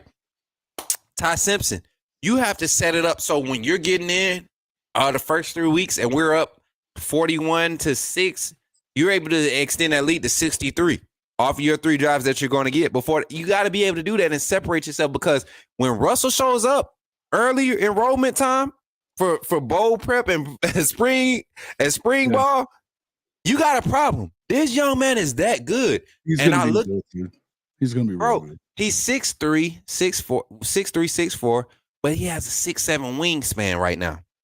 Like, I don't think people are paying attention to that. He has a 10-3 hand span. That is what you see out of guys that's going to the league right now. Like Jaden Daniels, that's close to his measurements, and he's that going into his senior year. So once he gets to a program where they can get him on a meal prep, they get him in the weight room and doing the things to focus on this part of your body, and that, man, it's going to be dangerous. And I'm telling y'all. He'll get him. They'll get him easy. They're going to get him right. They're going to get him right as far as the weight. He's got all the other, intangibles that he needs to be an incredible quarterback. Now, let me ask y'all this. I guess today, I had a busy damn day today, but as I was trying to keep up with Elite 11, I thought St. Clair was the guy that came out of there day two MVP, St. Clair. Yeah. Okay. Day 2. And he's nice. And then the final was Russell, right? Yep. Is that what it was? Because I was trying to pull it up and look at it, but St. Clair, is he committed to LSU? Or is that the other kid? No. Where's St. Clair? St. Clair's a commit. He's the one who committed to Ohio State. Okay, and then Underwood is to LSU. Yeah, because they had him throwing to Jamie French, and he said, and they tweeted out like, "Is this a possible future connection?" So, don't even get me started on French, y'all. I don't dog a lot of players, but that young boy, I swear, if I could get to him and have a conversation and just tell him to calm the hell down. French. Yeah, man, just calm down. We know you good, bro, but calm down with all that extra stuff, my youngin. Have a little class, man. Have a little class. A little bit, right? You don't disrespect. Y'all remember how Jonte Cook disrespected Texas A&M? Mm-hmm. We was talking about where the national championships, where the Heisman's at. No, that was Texas. No, it was Jonte Texas. He said all they had is swimming trophies. No, that was A&M. He said that about A&M. I remember. Well, Jonte. Yeah, there was another guy that was saying they just got him to. Jonte was last year, so the guy you're talking about is the guy that just committed. Coop. They was saying all that trash about all them swimming trophies and all that stuff, but then he ended up commits to Texas. I can't believe that you didn't pull his damn scholarship offer if you're Sarkisian, right? Yeah, you coached under Saban. You're not supposed to play that. You play what they say now. What they say now? What's the word? What's the phrase? You playing in my face? Like you gonna play in my face like that? It was Jonte Cook. He did both Texas and A&M. Oh, see, I remember watching the VOD when he did A&M. I laughed. D Strong was with him, the YouTube creator. He was with him. Jonte Cook. He was like, man. And Jonte, cool. Hey man, I'll say this: Jonte's got all kinds of skills, and he was really good. He was really good when he was at D-ville. He was. But he was a baller. He's not him though. He's not him. He's not. For him to do that, and you see how he quickly rebounded, and he got some people in his corner that got him straight. But this Russell Duncanville, that I mean, even the young man that's playing behind the wide receiver for him to like public, he called out Khalid Lockett, he called out Ty Haywood. I mean, he called out some big name recruits in his 25 class, but he even called out his teammates, said, y'all know what the right thing to do. Y'all know what to do. He told Ty Haywood, man, finish this O-line commit. We got Mal Wardrop. We got Mike Carroll. We got who's the other offensive line commitment? Doggone, I can't even remember. Let me pull up my list. I'm sorry. You're in a fight with Oklahoma over Ty Haywood, and Haywood is ain't no fight. Promise you. Yes, it is. All right, Jason. Jason, you know I don't speak. You know I don't speak on that unless I know. I'm telling you, it's a fight. It's a fight there, but Oklahoma. I think Oklahoma's in better position to get Fasusi than they are Haywood at this point. Okay, that's true. I 100% agree with you, and I will coincide with that. But Haywood, y'all stop hoping. It's done. It's done. Listen, he's not showing up on class predictions for Oklahoma. I'm just saying that it's OU Alabama. It may be 70-30, but it's OU Alabama. Yeah, so you're right. He's another one on your side. Yeah. Right. No, and I think Fasusi, everybody thinks that Fasusi's going to Texas. That's not happening. That's not happening. Sorry, Mom, if you watching, I didn't mean to say that. I didn't mean to say that. I didn't mean to say the F word, Mommy. I'm sorry. The other ones he did, though. But Haywood is I'm telling y'all, Haywood and Sanders was a big thing early in like January, February timeframe. They were the ones talking. Haywood and Sanders, they were the ones talking. But Haywood has pulled himself away from all that extra stuff. And you watch his social, man. You can get his character. He's a Jaden Roberts. You know what I'm saying? I don't know if y'all familiar with Jaden Roberts of Alabama, number 77 in Alabama, right guard. Not social media savvy. Not social media savvy, but a straight up dude. And that's what I get from Ty Haywood. You know, before he started blowing up, I was trying to reach out to him. We had a few interactions. And I'm like, this dude is shy. He's a big shy guy. You know what I'm saying? But he fits the mold of that offensive line coach Chris Kapovic at Alabama. Like, I want to be coached by this dude. He's going to push me. And Haywood, whatever this class is doing, whatever the staff is doing when it comes to relationships, it's affecting these big name guys where they're like, dang, I shouldn't have jumped to this conclusion. Like Juju might, I'm going to tell y'all right now, Juju might commit, and Alabama might have 2 top 10 quarterbacks committed in this 25 class. Now, how that pans out going into the future, one of them going to leave after their first year. Sure. If that happens. So one of them will leave. But to know that this staff is really showing these guys, hey, this is what we about. This is what we want to do. If you want to be a part of it, you can be great. If not, take your chances elsewhere. That's basically what they're saying. Ain't no bag talk. Javian Hilson will tell you. He got mad because there wasn't no bag talk. It wasn't no bag talk when he came to Bama. One of the top linebackers in the nation. It wasn't no bag talk. In 247, the rankings were a little different than the Elite 11s. Obviously, Elite 11 MVP was Keelan. They had him at number 2 at 247, which is still, for him being the 7th ranked quarterback in the country, to be him show up and do number 2 out there is big. Number 1, they had Tavion St. Clair. Number 3, they had Husan Longstreet, who's going to A&M, and then Deuce Knight for Notre Dame after that. Deuce Knight's a dog. Deuce Knight's also a dog. He still has a lot of upside. He's got a lot of improvement. He's got some footwork he's got to work on. But hell, he's the best quarterback we've brought in at Notre Dame in a long damn time. Mm-hmm. And he's going to thrive at Notre Dame. Since Jimmy Clausen? Since Jimmy Clausen, huh? Yeah. Don't do that to them. Yeah. No, but I'm saying it's no, in a good way. Jimmy Clausen was a bad dude. Yeah. No, it's been a long time. Well, you know what? It's funny that as we've been talking about all this, because I've kept up with Russell, all year this last season, because the athletic director there at Duncanville, he coached for me at Skyline, and then Coach Samples, that's the head coach at Duncanville, he followed me. He wasn't the coach that followed me, but the second one that came in. And so I know those guys really well. Coach Samples. The other one is the one that's he's the offensive coordinator at Arizona State now. Right. That's his son. Yeah, his son. Yeah. Coach Samples is a bad dude, man. He's a bad dude. Oh, yeah. And he was seconds away from being Oklahoma's wide receiver coach instead of Emmett Jones. And that was a battle between him, Malcolm Kelly, and Emmett Jones. And I love Samples, and he is good at what he does, and I love Malcolm Kelly, and he is good at what he does. We got Emmett Jones. EJ's doing some wrecking. I agree with that. I agree.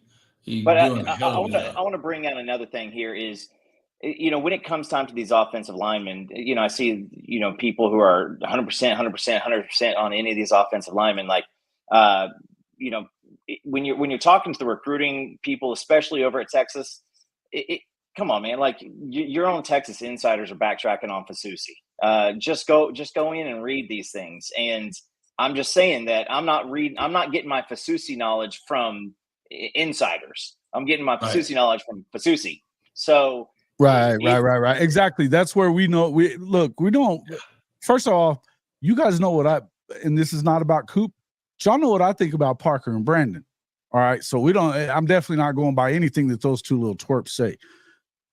And I damn sure don't give a crap about what Bobby Burton or Ketch have to say down at Orange Bloods. Don't care. We know we've seen Fasusi talk to PG, and the question was asked point blank period. Why would you think of anywhere else when you have Bill Bedenbaugh, who has more offensive linemen in the NFL than any other coach in the country?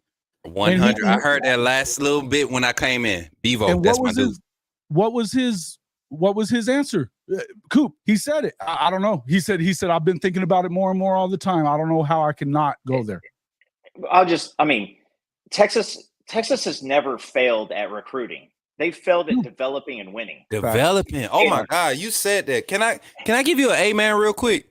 Hey, we can rewind it. Say it again. Rewind it. Texas has never failed at recruiting. They failed at developing and winning. The whole Texas back narrative is ridiculous. Texas is damn near 8-4 average team just traditionally. So Texas is back. We're back to 8-4. Like, and listen, we can get into the Mizzou stuff again, but like, you can't have one good year and then be like, we are a blue blood program and we are no. Listen, stop. Like you're not back. Finally returned. Your brand. It's not back. And so again, so if you're like, hey, listen, you got to be scared of Texas because they got this, and this, and this. They had, what was it, 2 first-round wide receivers and a tight end right at the back end and a full Joe Moore quality offensive line, and they still couldn't beat Washington. They had Bijan the year before. Come on now. Washington tried to hand you the game, and you still couldn't capitalize on it. Twice they tried to hand it to Kalen DeBoer cussed his defensive coordinator out. Twice. Oh. Because and that's, you know what? That's what's scary. Kalen DeBoer is not just an offensive-minded coach. he knows how to manage games. He knows how to kind of offset philosophy so that it could balance to keep his team in the game.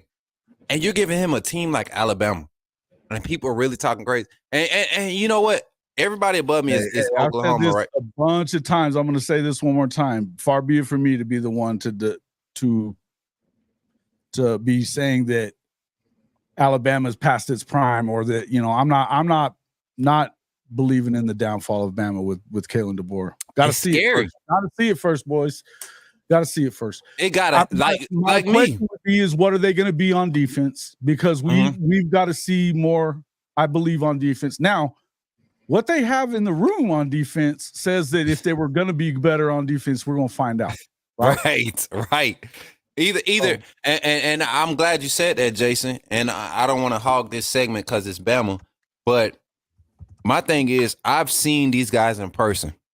I've got to show up week 1 for install, right? And then I got to see the scrimmage at week 2 after the first initial scrimmage. I got to see the closed scrimmage.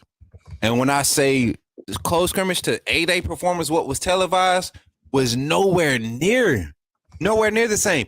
Alabama's defense in scrimmage number 2 definitely looked like the better part of the team. I'm gonna tell y'all that right now. But what I saw on 8A, no 6-man pressures, no 0 coverages, none of that was called the whole scrimmage. And I hope the SEC is looking at what happened in the 8A and be like, oh, that's what they're gonna do. Man, Kane Womack was mad because Kalen DeBoer said no pressures. Basically, that's what he said. No 5-man pressures, no 6-man pressures. Make these guys read and react. And I don't think he was necessarily mad, but got to welcome into the show B Sharp from the Sharpshooters podcast. That's my brother right there.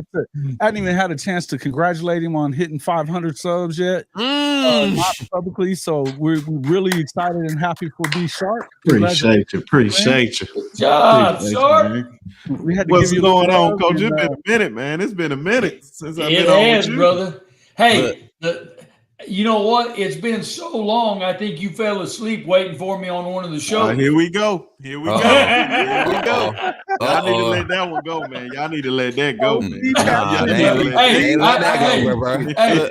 hadn't had the chance to dig at you on that one. I had to get a little dig. They're not going to I'm done. That one down. I'm done, brother. I'm glad I wasn't like online for that, man. That was terrible. I'm going to give Coach a shot of tequila.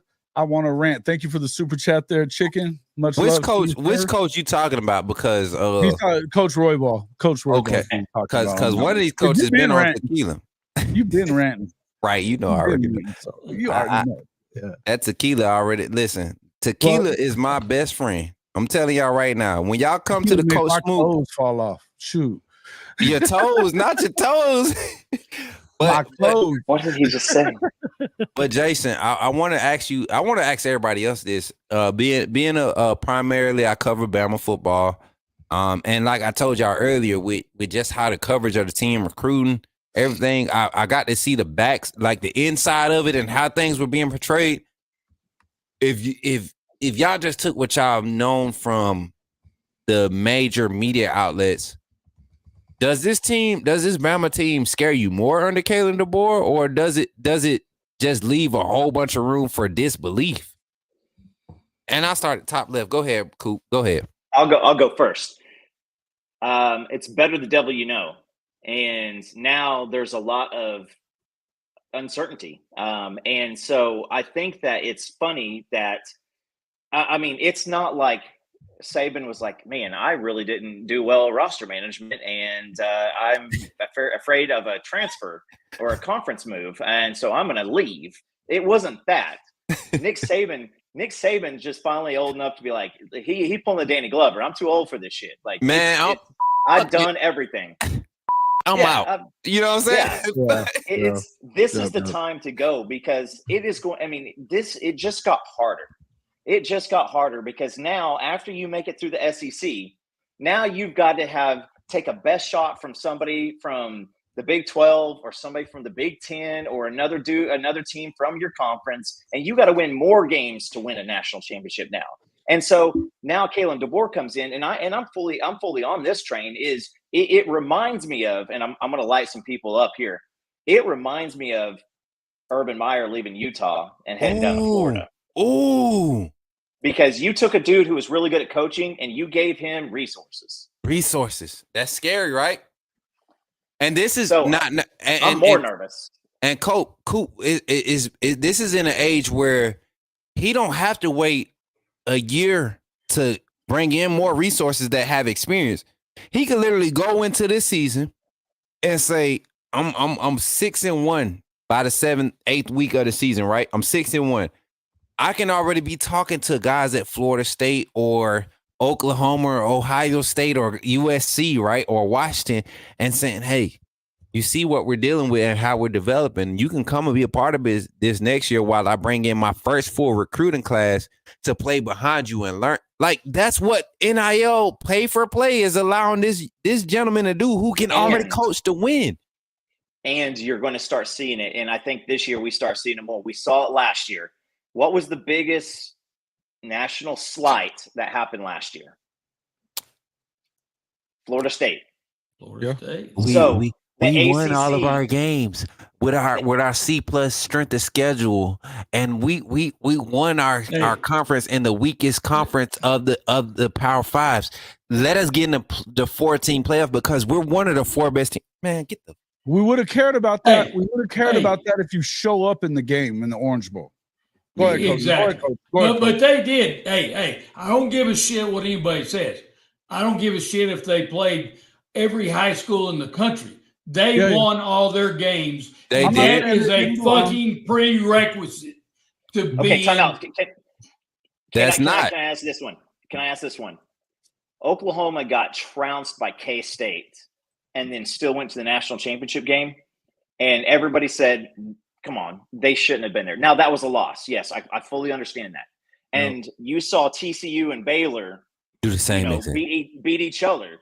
And so where I was going with the Florida State piece is it is getting worse. I mean, you're seeing it in college softball, and everybody's like, oh, well, it's ridiculous because all these top-end talents are going to go to one of 5 teams. It's going to continue to happen in college football too, because if you're playing at Virginia Tech and you got a nice 8-4 ceiling, and you might be a dude who could come in and sit in a rotation and not have to be the one guy, you will come in and be the number 5 guy on the defensive line for a competitor.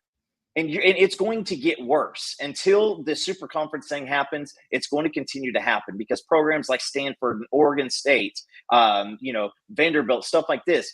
I mean, there's relegation in conversations in some of these uppers people. And so you got to say this is if you're a dude trying to lead, like, oh, what's the Daniels kid at Kansas? You tell me that if LSU came knocking on his door and said, hey, listen, come compete for the job. Yeah. Are you going to leave Kansas, go to LSU? No, they said, hey, come and get the job.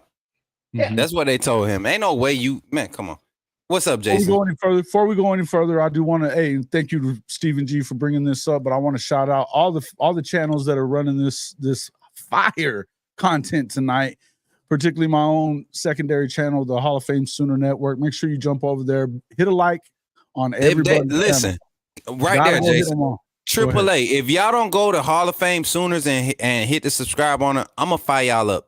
I know I'm watching y'all in Discord. If y'all don't go over there, show my brother some love, I'm gonna fire y'all up. That's all I have to say. We need to hit our 500 to 1,000 there as well, because we're trying to look for the algorithm's sake. You want to try to keep your content about the right stuff. Right here on Hall of Fame College Football with Jason, the coach, we talk about everything.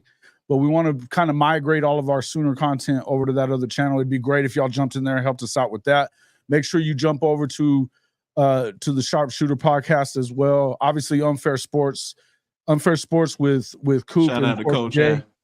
Hey, and Coach I is in the building, been in the building. Make sure you get over there to Fan Addict Sports Network as well. And in fact, this weekend we have the season 3 of Saturday Night Snap Count gets underway on Fan Addict Sports Network. So make sure y'all jump over there and check in with us there. We're going to I believe we're doing an ACC breakdown as well as some. I mean, this is going to be a lot of fun, man. The Snap Count is something else. It's always what we do on Saturday nights after the games.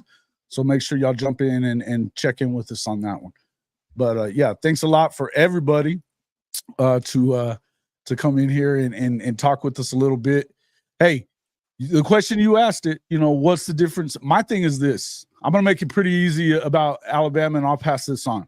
I said it before. I'm not going to be the guy predicting the downfall of Bama football, particularly when the coach you got is 104-13 career. 104-12. Okay, I thought 13 was the national championship. Nah, so that was 12. Okay, so that was definitely 12. Don't do it. Don't 12 lifetime. Put some respect on KD name. He an OG. It ain't nothing but respect. I know. The guy's Just done playing, it with man. less talent than he's got walking in the door at Alabama. And the question that everybody had, can he recruit there? Well, they're in the top 5 again in recruiting. I don't know what else to say about that. So yeah, no, I'm not going to be the dude that predicts the downfall of Alabama football. I've said it a bunch. With Oklahoma, I expect big things this year.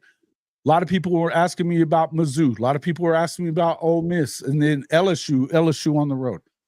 I'm more concerned about Tennessee and Alabama at home than I am any of those other 3 games. Yes. You know what, Jay? And Missouri. Nah, he not scared. Yeah, I'm definitely. You got me a couple weeks ago. Sharp, you got me a couple weeks ago. Hey, Sharp, I'm gonna tell you, we was literally about to get into it, and I thought we was live already. I ain't gonna lie, Jason. I thought we was live when I jumped in. I thought I was late. Bring the ruckus on it, because that ain't what you want to talk about. Listen, I do, because at the end of the day, you over there, bro. Come on. Listen, at the end of the day, I think Bama gonna run the table this year. I think Kalen DeBoer comes into this thing not changing up what he does. And this is because a little backstory. I got a good feel for who Kalen DeBoer was as a person, not just as a coach, but as a person, being a team reporter for Alabama. And I asked him a question about the communication systems, the headsets and stuff during spring ball. And the way I worded it, what I wanted from him, he literally had to sit there. He told me, that's a great question. And he gave me a 3-minute explanation. He gave the media a 3-minute explanation. And after that interview, he came and shook my hand. I was like, oh, this dude different. This dude different. I'm nobody. He comes out and walks around the media. It's like 30, 40 people, media personnel, media reporters that's there and shakes my hand. Great question. Glad to meet you. And when it wasn't just the interaction with me, but he did that another time after another interview. I think it was the third one right before the spring game. Same thing with Charlie Potter. When it showed him, and I was like, man, this dude is really an interpersonal guy.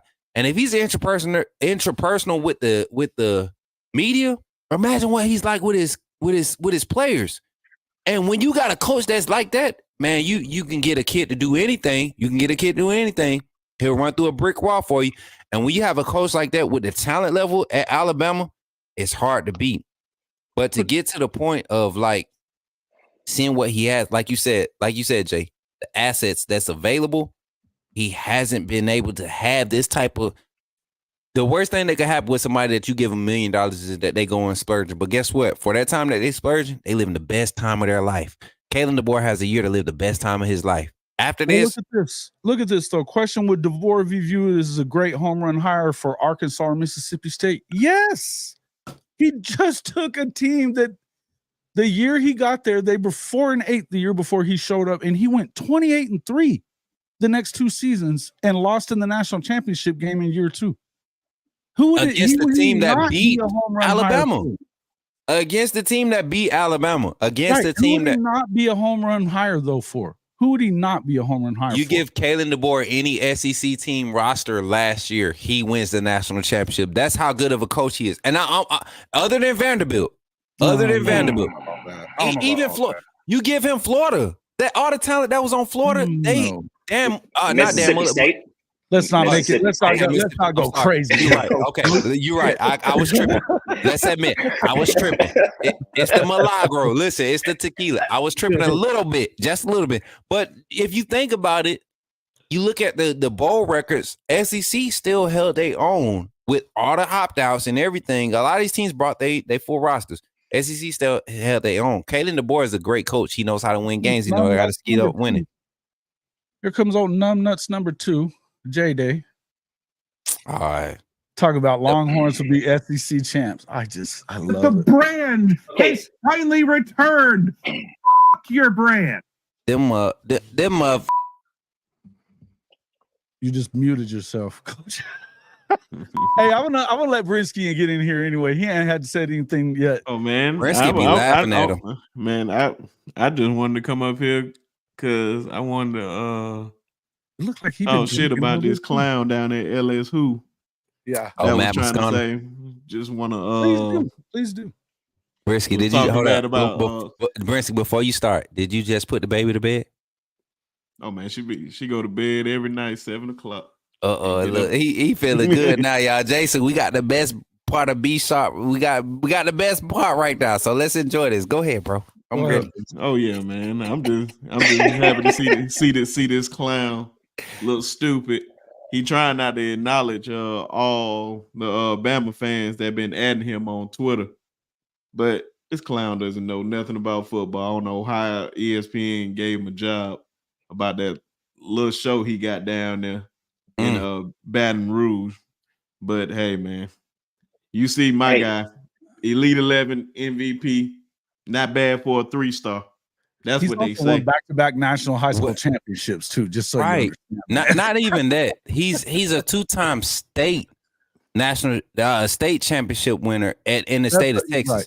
Right. And he's had his one national championship title not under his belt, going to his second state championship. Yeah. I mean, he's the real deal.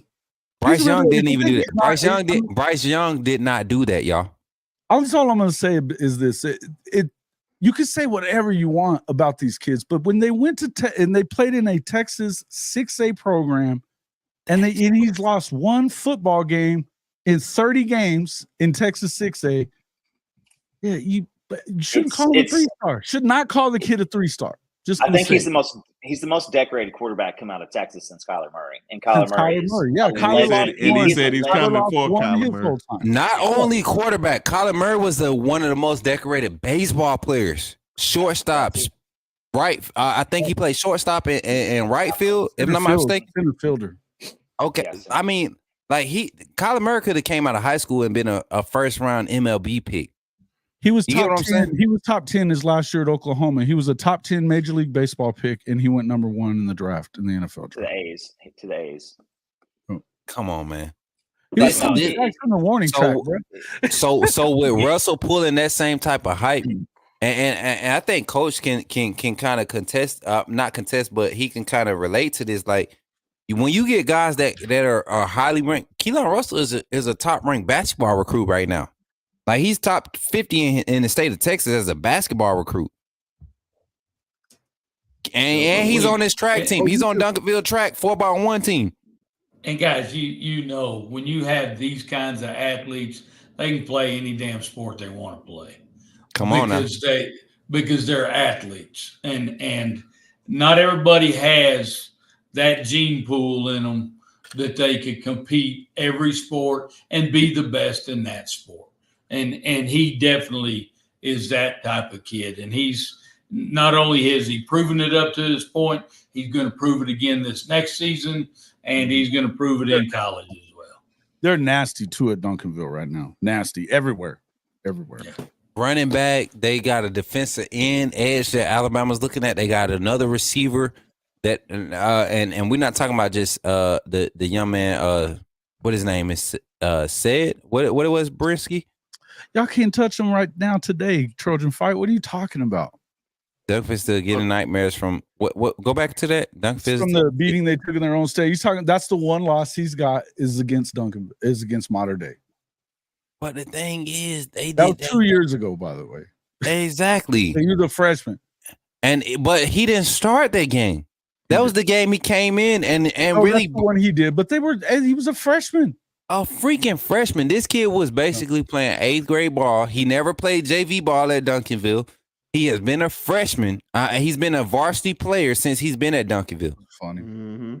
Get your ass on the plane, brother, come on over to Duncanville, Texas, and the Panthers will whip your ass. I don't, you know what? And I'm from Phoenix City, Alabama. Central Phoenix City High School is where I graduated.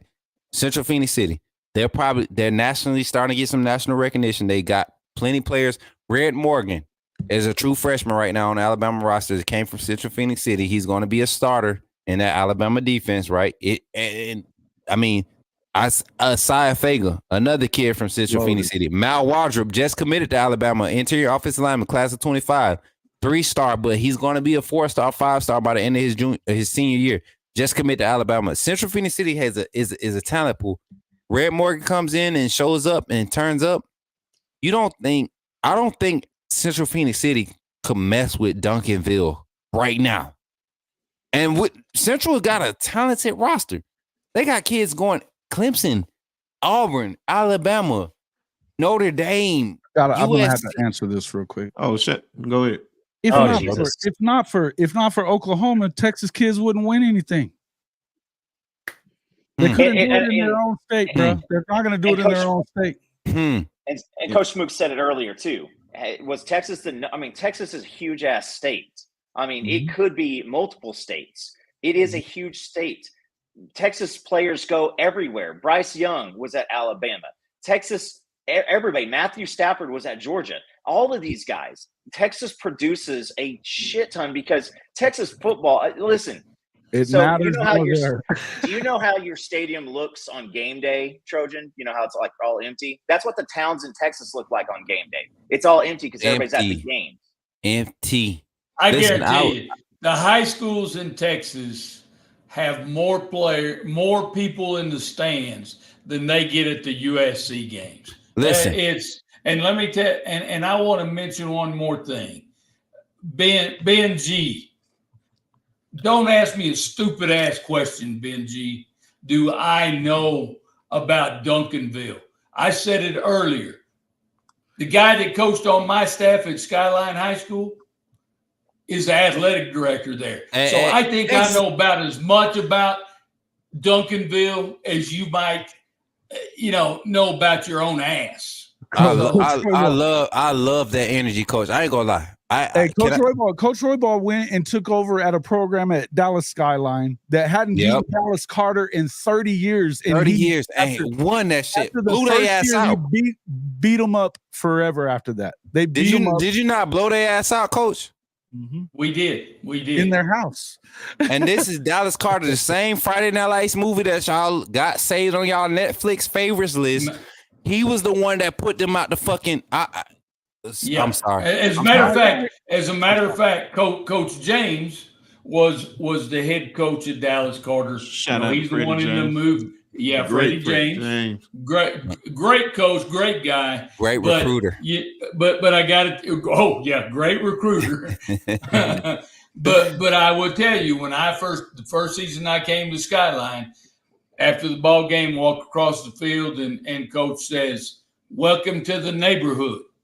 And, what could I say? He kicked my ass. But 3 years later, I got to walk across the field and say, "Hey, I'm kind of starting to like the neighborhood, Coach." First time in 35 years. And I got to tell you guys, and y'all know this, Texas high school football is incredible football.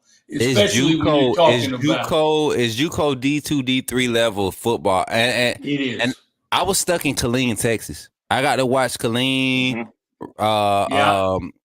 Carper's Cove when Robert Griffin was a senior. When he was Tommy a senior, Harris. I got to see. You get what I'm saying? Tommy Harris was a Killeen guy. Exactly. Shoemaker, all those teams, Belton. Who else was coming? The smaller schools from like lower Dallas area.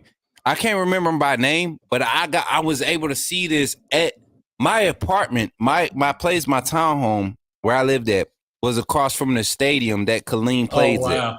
Yeah. So I would sit on my I would climb out my little window, the front porch rooftop. I would put my little lawn chair on that rooftop and watch the games. Killeen High School, which is in Texas, it's a 3A school. Killeen High School, I believe, right now is a 3A school.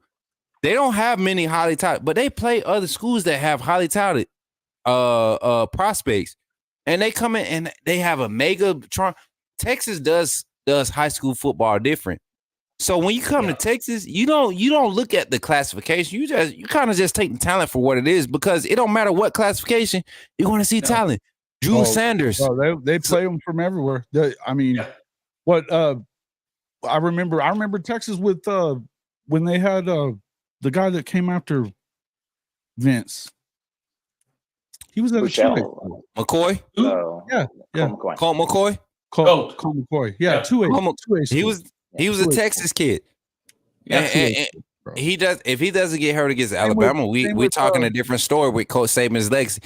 Hey, B Sharp, tell the truth. Ryan Tannehill, same way. Ryan Tannehill went to a 2A, 3A school as well. Another Texas kid. But B Sharp, you right there with me. If we don't put McCoy out that game, it's a different game. We might win by 2. We're gonna win. We're gonna win, but it's a different game, bro. Don't play like McCoy wasn't that dude, because he played in the highest classification in Texas ball. That's cool. I seen what he did against Sue in Nebraska. Now, come on, the Sharp, last game. That defense. I mean, that defense was legit. That might have been one of the better college defenses, of that decade. But they had no offense. It was like a Lincoln Riley reverse. Exactly, that Texas Bama game would have been different because of that. I'm telling you, and I'm a Bama fan through and through. We would have won. I feel like we would have won. Getting off like that, just imagine what. Don't worry. Come on, bro. But guess what? Hey. If an if was a fifth, we'll all be drunk. Yes. You're right. If these ifs carried any weight, Texas would be something.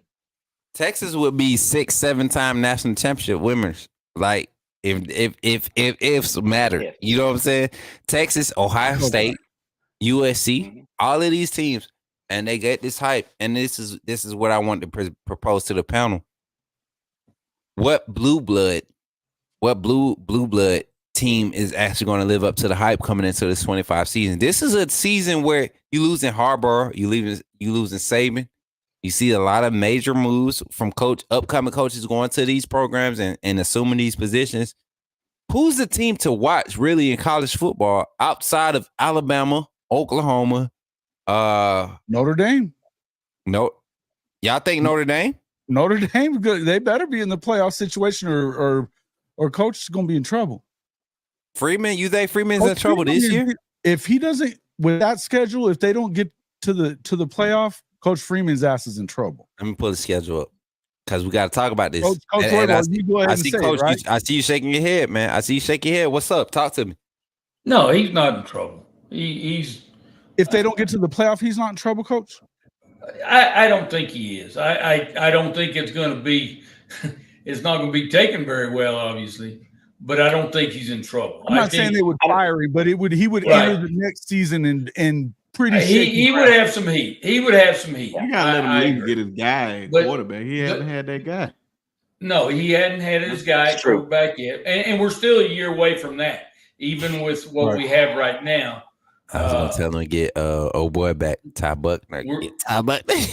Now Buckner's back on the team. You know that, right? No, I thought that boy was on a lacrosse team. He did. He came and played lacrosse, and he came back and sat down and asked Freeman if he could be on the team.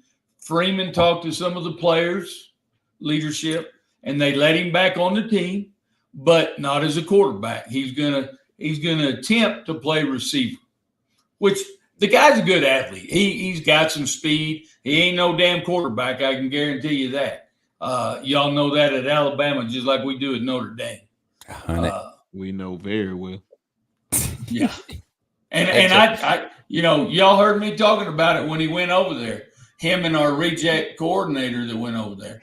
Reese, that joker had Reese had that boy out there skipping rocks. I knew that. Yeah, he had that boy out there skipping rocks, and I hate it for him because my thing is I never believed in Ty Buckner. I looked at his play at Notre Dame and I was like, come on. Hell, he was shit. I mean, as player at Notre Dame. Coach, hey, Coach, time out. We gotta ask, Coach. I need your clauses and your NDAs and all that file stuff because you be telling it like it is, man. What do they tell you when you come to these coaches and these ADs and you tell it like it is? What do they say to you? Because I'm curious. You know, the bottom line is you speak the truth in what you believe in, and you know what? Just because I say it doesn't make it right. True. But I tell it the way I see it. And, you know, hell, you may see it through different eyes. And a lot of those guys are going to see it through their eyes. And so, again, though, but I tell you what, I having spent 35 years in coaching at the high school and collegiate level, I had enough respect out of a lot of these guys. That's just like yesterday. I take my grandson to the suck-ass Texas Tech football camp. But you know, it was a football camp. Hey, Coach, so, what did I say to you? What did I say to you before you went? Oh God, what was I don't remember. Said, watch out that he don't get the same catch their disease over there. He don't get Texas Tech. They be acting up. They be acting up, Brisket. I ain't even gonna lie, Bree. I ain't gonna. They be but anyway, I take him to the camp and I walk in, and who's the first person we see? You know, we see the head coach, which he looks up and sees me. Yeah, and he says, "Hey, Coach Roy Ball, I hadn't seen you in several years." And you know, and it's the relationships that I've built with those guys. They've always been honest with me. I'm honest with them. And again, we can agree to disagree. But, you know, hell, just be honest about things. And, again, you're going to piss a lot of people off, which, you know what? Guess what? I don't give a shit if it pisses them off. I mean, that's my version. You take your version, and let's see what comes out at the end. I mean, let's be honest. So it's all good. It's fun. So check this out, coaches, and this is everybody on the panel. We got Texas A&M, Northern Illinois, Purdue, and Miami. I like to do 4-week breakdowns. You usually get 12 games in your regular season, right? Mm-hmm. Yep. I like to do it in quarters. First quarter, they got Texas A&M. To me, Notre Dame has the opportunity to be 3-1 out of this first quarter. And I tell you what, very easily 4-0. 4-0 because A&M, I don't have no faith in A&M, so I would say 4-0 with you. They're going to have to show them first. Well, and I'm going to tell you, and I agree, Coop. I agree with you 100%. I'm talking about A&M, Coach. I'm talking about A&M. Oh, okay. No. Well, and I'm talking about right now, guys, I want to tell you, that first game of the season, my asshole is tight. You couldn't drive a 10-penny nail up my ass with a jackhammer because I you know, again, that's one way to put it. Probably playing. Well, I think we're playing a middle of you know the SEC teams. I think we're playing a middle of the pack kind of team. But at the end of the day, it's a tough place to play at A&M. It is. And guys, they have a great defensive front. I now believe they have a football coach, which I don't. You know, we all know they didn't have that. Grown up. They got a grown up there now. Yeah. Yeah, they have a grown up exactly. And so that game worries me. But looking at this, the first 4 games of the schedule, we could be 3-1, 4-0. Oh man, you guys calm down over there. Look, coach. Jay, I can't even lie, Jason. I don't know why you allow this, bro. I don't know why you chose to host this. I'm sorry, bro. I've been trying to be professional. Just so you understand something, I have zero control over Coach Roy Ball. Zero. I love it too, man. When he came on, I knew. You know what? I said earlier. I had to make a choice. It was either let him be on this show and say whatever the hell he wants, or not have him on the show. I love him. He's gonna be. Listen, oh my God! I told you earlier when I seen you smiling, cool. I said it, didn't I? When I seen him smirking, yep. because we don't get to see who pops in, right? We don't get to see who pops in. I heard the notification, like somebody popped in. He started smirking. He was like, let me get this set up. Like he started typing. He wasn't even talking to us, Coop. It was just me and you talking. He didn't even want. When I seen the face pop, I said, this about to be a damn show. This about to be a doggone show. And bro, you have lived up. Oh my God, I love it. And B, he ain't no better than me. I don't know how to. My on camera composure is trash. I have. If we was doing NCAA ratings, my junk is like a 37, bro. Like you know how for a quarterback you want that accuracy to be like an 80 at minimum. My junk is like a 37 when it comes to Coach Roy. You're too funny. He tell it like I swear I be wanting to say the same thing, but y'all. Hey, you got him. You got your $20 worth right there, chicken. Just right exactly, 100%, bro. That's why. But 4-0, these guys can really go 4-0. Notre Dame, and then you talk about the rest of the schedule: Louisville, Stanford, Georgia Tech, Navy. I mean, they can go. You know the game that scares me out of that group right there, and Louisville a little bit because of what happened last year, but I think that was Georgia Tech. Georgia Tech's the one that scares me. They're really changing their identity. They really have invested in that for the last 2 years, and it's bitten them in the ass a little bit. But overall, they're catching up with college football, and Georgia Tech has recruited a lot of talent over the years. Right. I agree. But that one scares me a little bit. And again, we got to see, what does Florida State really look like, at the end of the day. And then again, we finished the season with my boy Lincoln Riley that we handed his Heisman Trophy winner an ass whooping last year. And Notre Dame has a chance to go really like 10-2, 11-1 because of this schedule. Like and I'm not schedule's like worse, I think. Yeah. What'd you say, bro?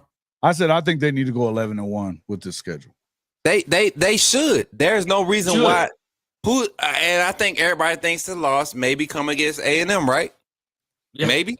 Yeah. I said Florida State. Yeah. But to me, Florida State, I don't trust them. I don't trust Florida State's defense. They lost too much in the portal on defense. Right. And I told you on your show. A lot on defense. They gained a lot on offense. My concern with Florida State, and just, full disclosure, I'm a fan of the Uyunglele family. Big Dave been on the show multiple times. We love DJ. Yeah. Boy, trash. Hey. I love him. But he's trash. Hey, you cannot come in here and take shots at my boy DJ, bro. You just can't do it. I love him. I can't allow it. I love what DJ. Allow it. Coach Smook, don't do that. Don't do bro, that. Jason, I'm gonna tell you this, Jason. I love when he was at St. John's Bosco. I love when he took the other kid's spot as a sophomore. He took shot. You know what? He's taking all the heat for Dabo being trash. Don't call him trash, but DJ has made some horrible decisions as a quarterback. I don't care about the play games, and I think that he would sit here and tell you that he's had bad games. I will tell you that. But let me talk to him. He turned it around when he got to Oregon State. And I'm going to tell you another thing. When he gets down to Florida State this year, they have a bad culture, in my opinion. They got a problem with their culture, in my opinion. And that's why bro. I think they do with the guys that they brought in. You talking about putting DJ with Roydell Williams, and I think Roydell Williams was very underutilized at Bama. Okay. What else they got? They don't have the same. They don't have the guys that they had last year. That offensive line, the OT transfers, the tackle. I forget his name, but the tackle transfer that they got. They better look. I know they went and got beat by 60 in the Orange Bowl. That's sad.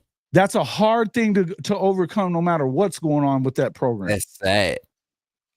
I think the early part of their schedule is going to be important that Florida State plays great football early on if they're going to make any kind of a run.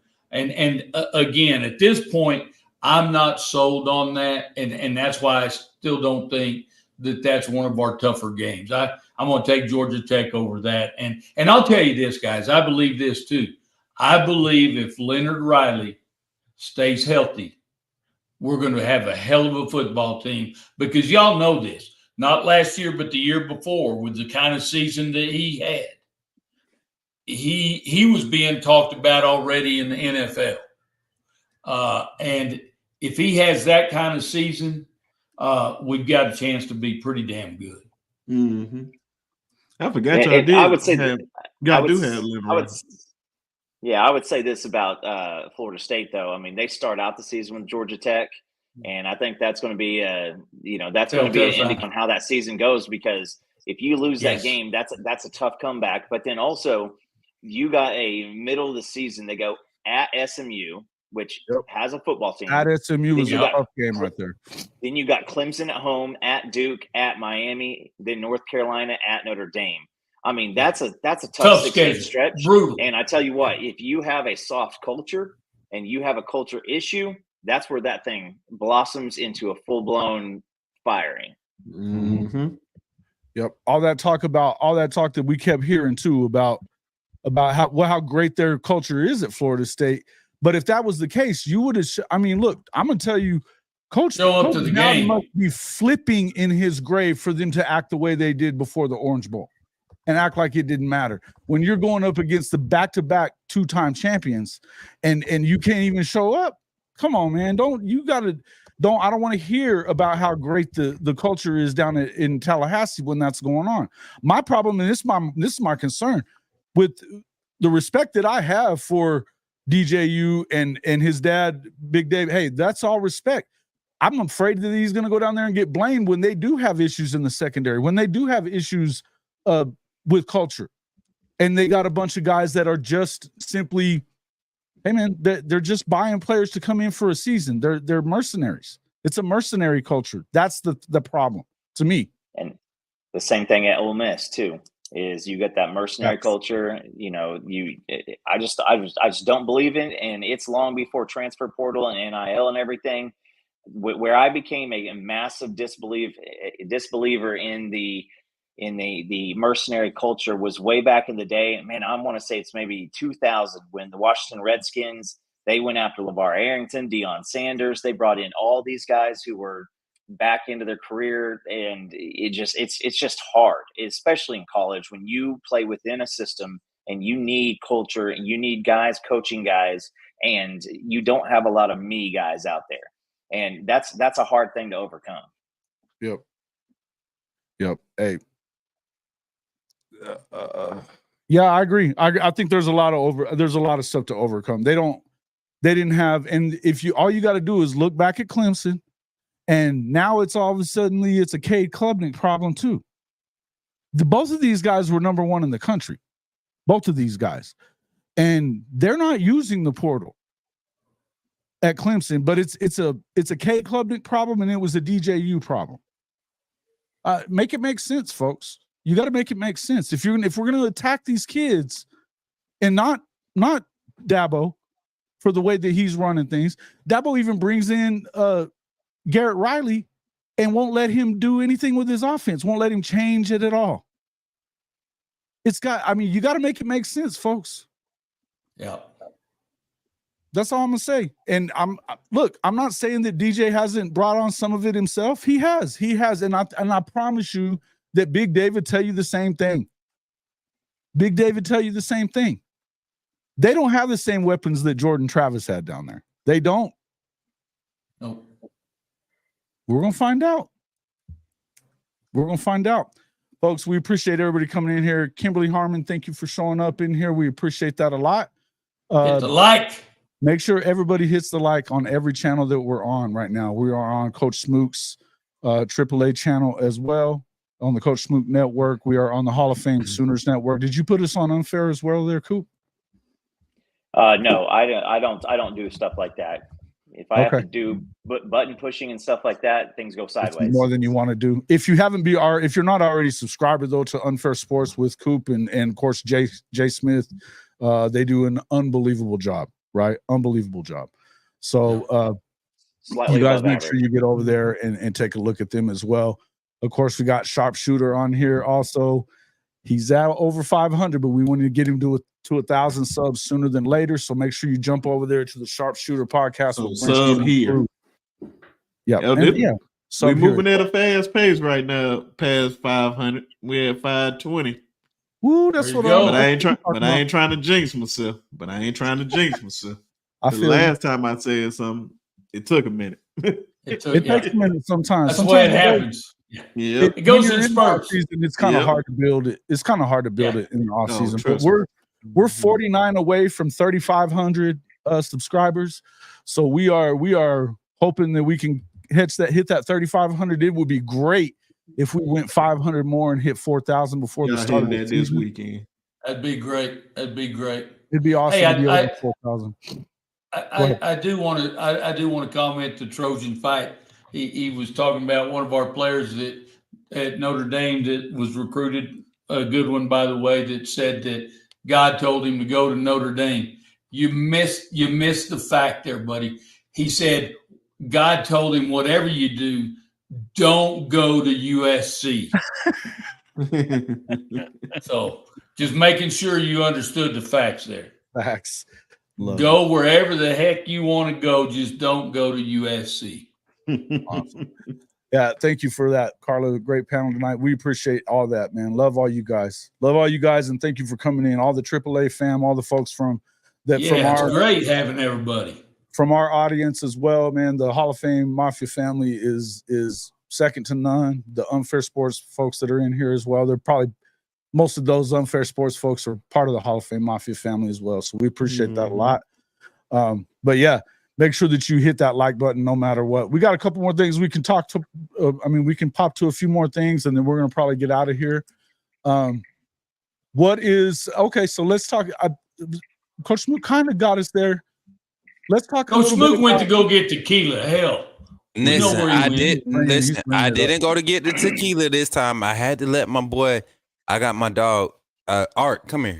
My boy Art, man, he think he a human. I don't know if y'all got pets or we do. Children at home. You got a human? I have two, Coach. I have two. Too damn many. Oh yeah, you got the worst. They think they can talk to you. I got one. He's a Mastiff and Ridgeline mix, right? Ooh. So I got an American Bulldog. It's 130 pounds. I know where you're going with this one. Okay, yeah. So Art is about. Yeah, Art is about 80 pounds, 85 pounds. He's not extra huge, but he's so long and for real, he might be my like pet son in real life because he's long, lanky, but he's lean. Like he's muscular everywhere, like me. Like you know what I'm saying. But the difference between me and Art is Art doesn't react to stuff like he should, right? Like the garage door is open. Why are you not at the front door, Art? He's up here asleep still. I'm like, bro, the garage door is opening. Mom's home. You should be excited. So me and Art, but he need to go outside and he has a way of communicating that to me. And so I had to make sure I get my boy outside. Yeah, it's different. I love it. Good stuff. Sounds like my son.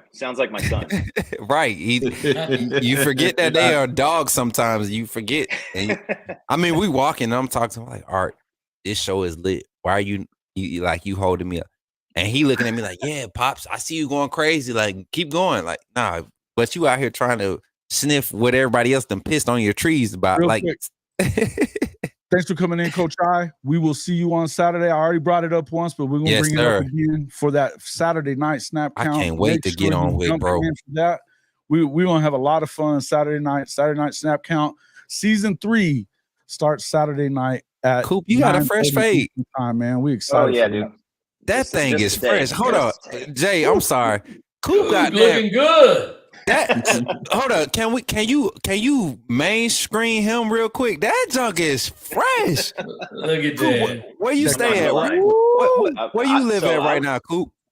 I live in Tulsa. So I'm up in Tulsa, Oklahoma. We got a place called Tom's Men's Grooming, and my boy Justin Moore owns it. And man, I get free haircuts just to pimp the shop. And man, my girl's named Dahlia.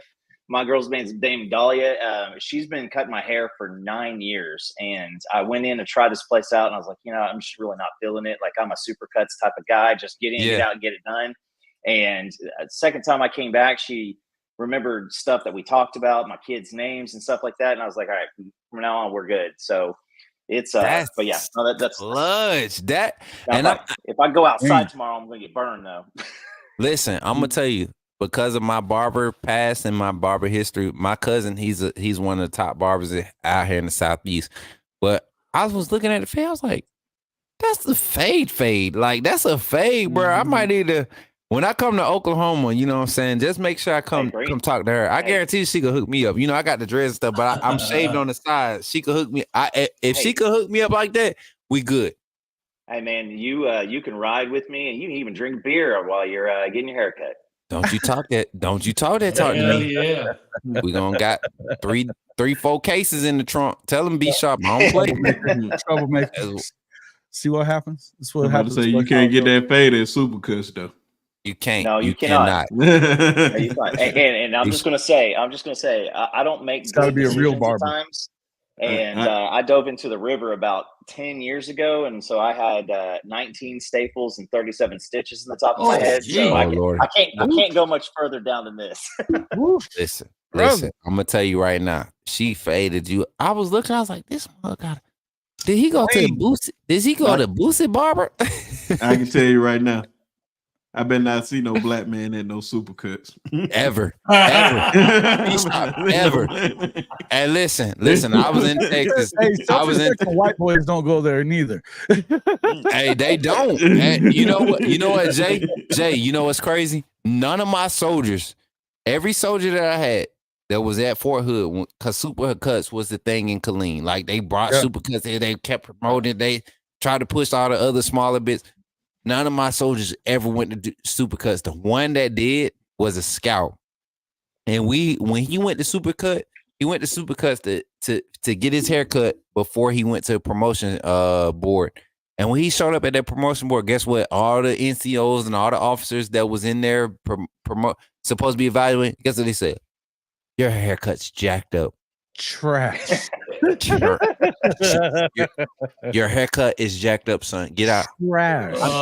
Uniform was on point. They didn't care about the uniform, the measurements of the ribbons, and boot shine starched up to a T, and you look like hell. Yeah. And I was in a cab unit. I was in a cab unit at that time, so we got to wear regular boots. We didn't have to shine airborne jump boots. We didn't have to shine the old leather boots. So they got a pass on the boots. This mug came in with, and they was on his haircut. I said, I will never send my soldiers to Supercuts. I sent them jokers to platinum barbers, Killeen, Texas. That's where I sent my platinum barbers. If y'all ever in Killeen, go check out Platinum Barbershop. They gonna get you straight. I promise you. But yeah, that fade clean, cool. And you know what, Sharp? I think he took his hat off to kind of show us up, because he seen I was struggling over here with my No. Don't show up not G'd up. Come on now. My head was starting to hurt with the hat on all day. All this Lincoln Riley mentioning started pissing you off, didn't it? Look. Facts. Lincoln. That's Jason. Yeah. He hates that man. And Lincoln. I think Jason hates Lincoln much as I hate PG. Sharp.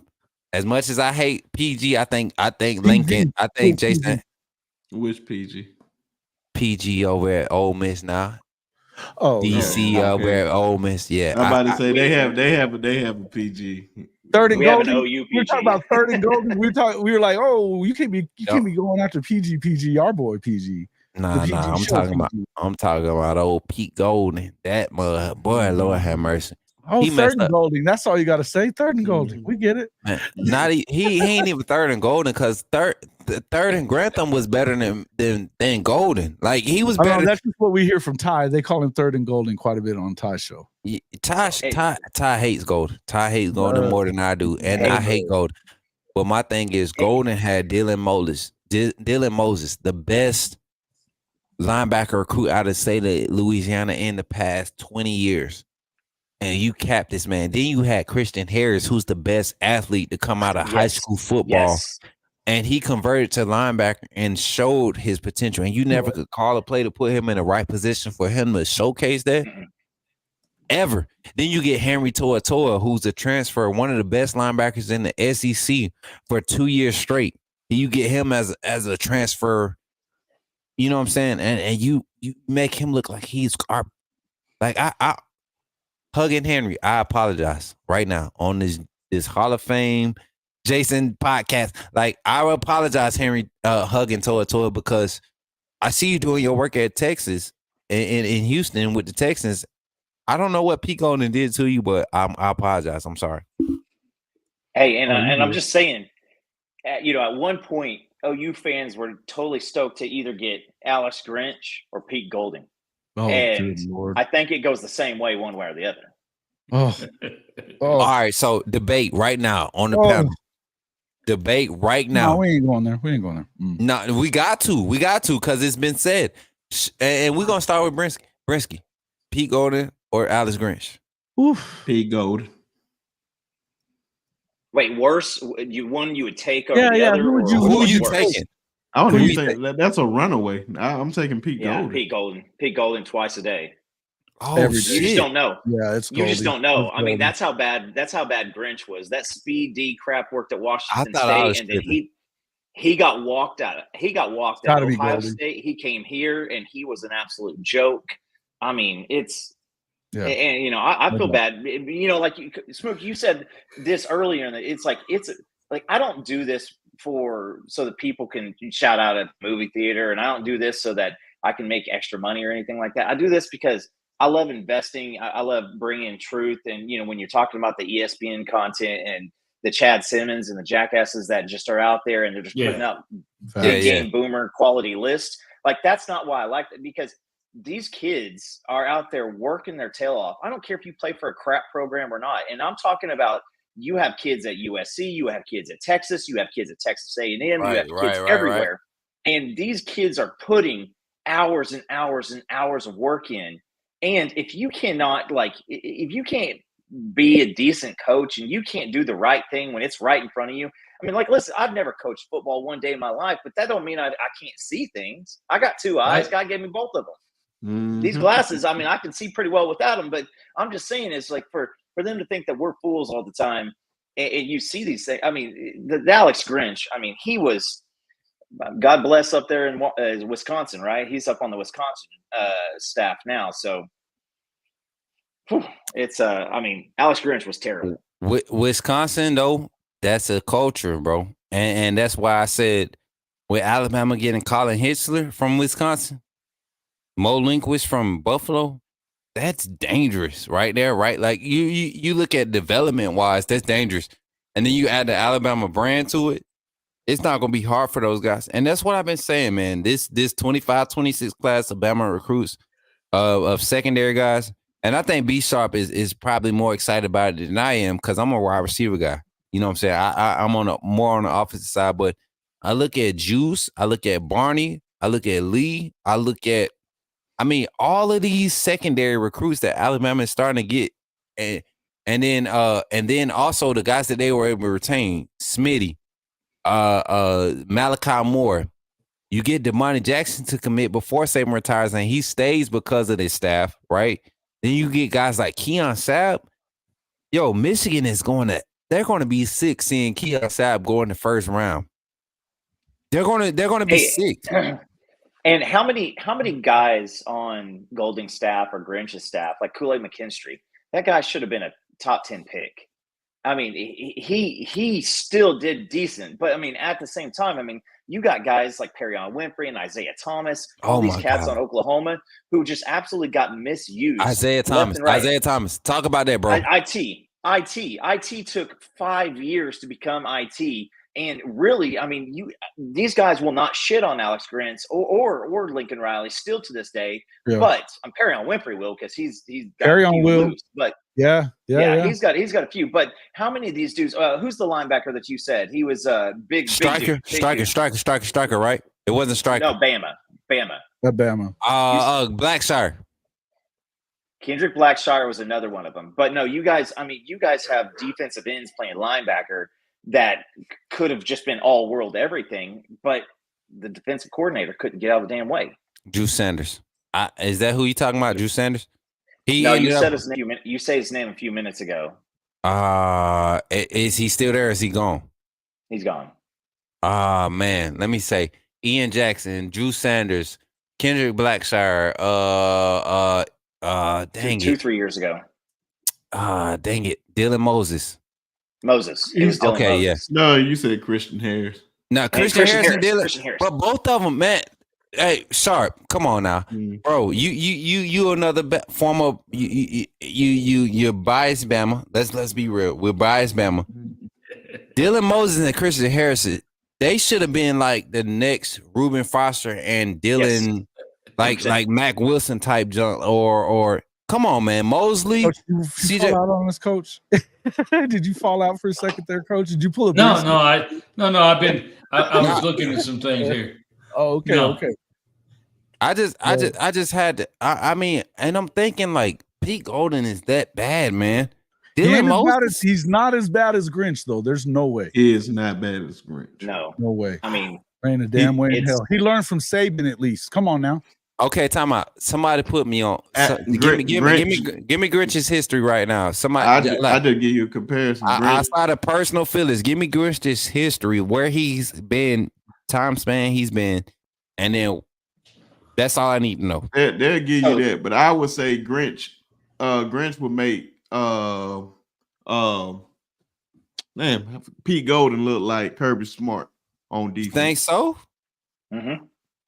Yeah, because Alex Grinch ran he was a defense coordinator at Washington State when Leach was there, and they played the speed. That's his speed, bro. That's where he needed to be.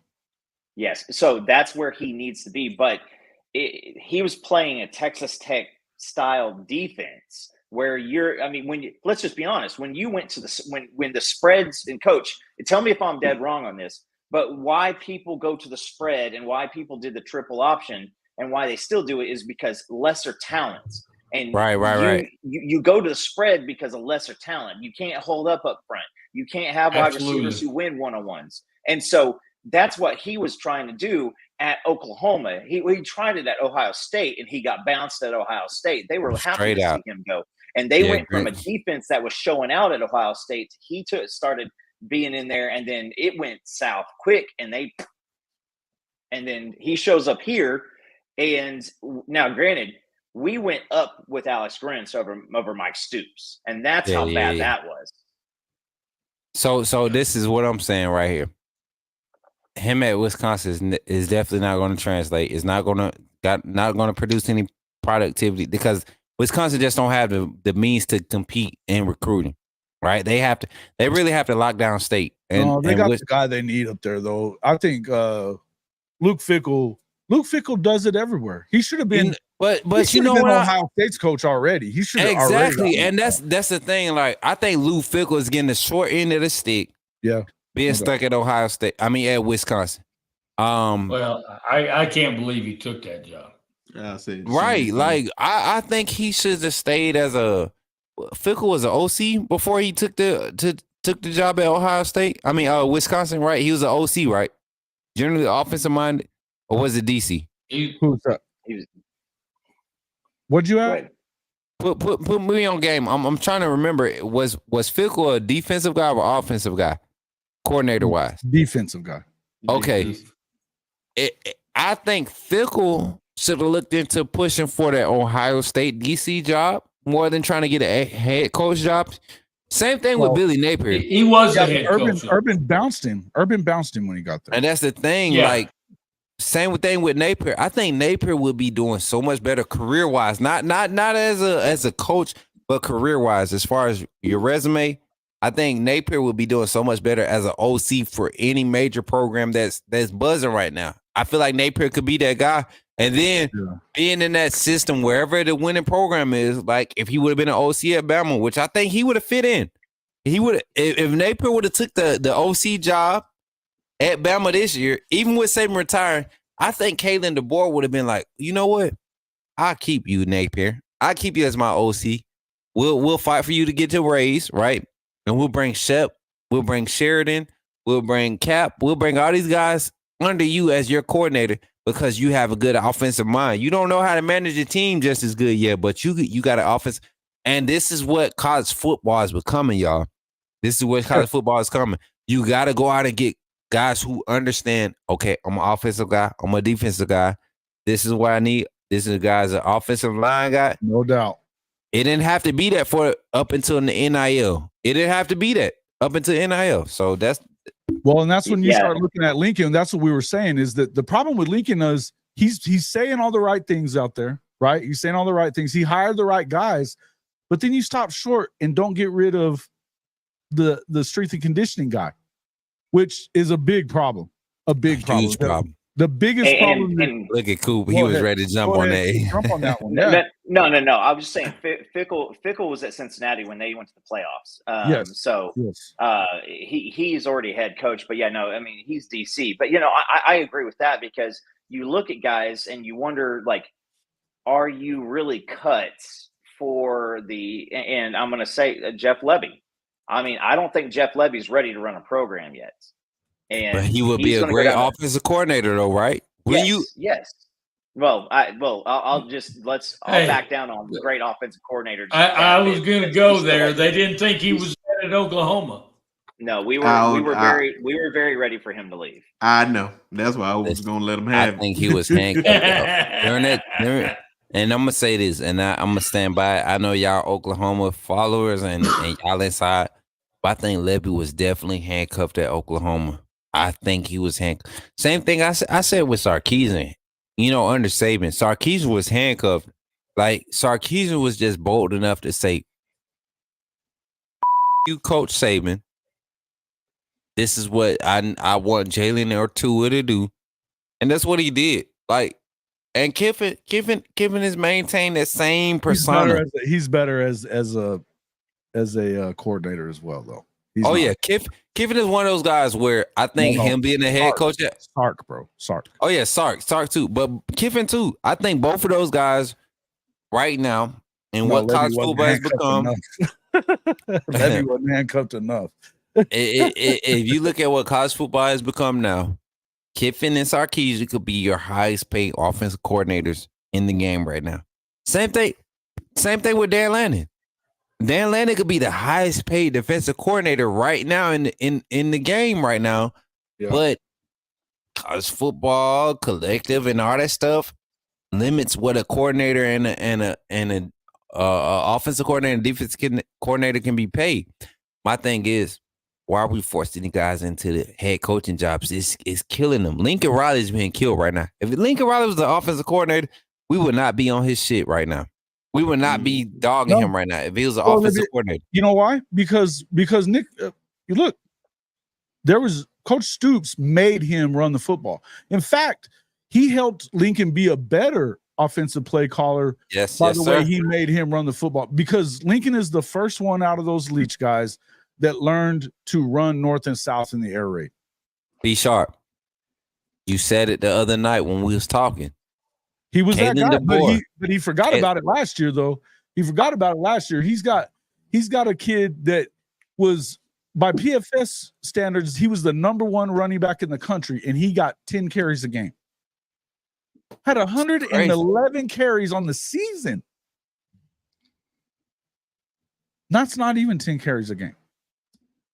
It's unbelievable. And I mean, to have a guy like that that's finally healthy, this was the problem with Lincoln. But Lincoln, look, they tried to do all that and bring in, I mean, like Mike Stoops was not Coop was bringing that up a second ago. That was the problem for Mike, was that he wasn't the same without having Brent Venables in the room with him.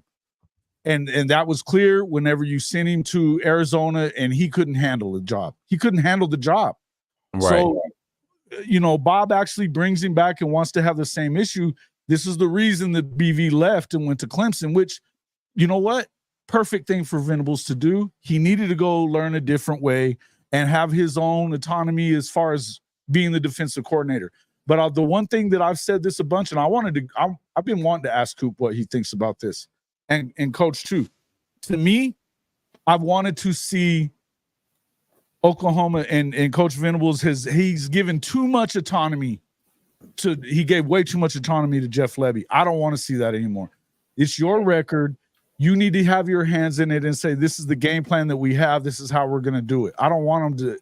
You can't give complete autonomy to that side of the ball. You just can't. It's So I fully in my headset died, so I'm gonna switch over here. But I fully believe that at the end of this past year, Levy was encouraged to take a head coaching job, and the losses this year on Oklahoma and damn near the SMU game. I mean, Jeff Levy was a major factor in the play. Now, I think Dylan Gabriel, as great as he showed out, like he did have limitations on his physical talent. That's why Oklahoma fans are really excited about Jackson Arnold because, I mean, the arm talent's just two different things. You go from, Jalen Hurts, Kyler Murray, Baker Mayfield to, Dylan Gabriel, and Dylan Gabriel does not have an NFL arm.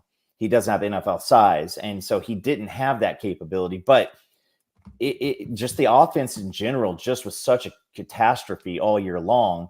And so I think that he says, I think that was the big thing was, what's going on? We were running jet sweeps when we shouldn't be running jet sweeps. I mean, it was just, now we had a top offense in the league. So I'm not going to say that like, that's how good it was. I mean, somebody brought it up in the chat a second ago. It's like, you said Pete Golding versus Alex Grinch. Well, Pete Golding had Alabama talent on defense, and Alex Grinch had Lincoln Riley's defense, talent. And so that's probably where you see Pete Golding is much worse, is because if you put Pete Golding with Oklahoma's talent, I mean, this joker doesn't have a job in football currently.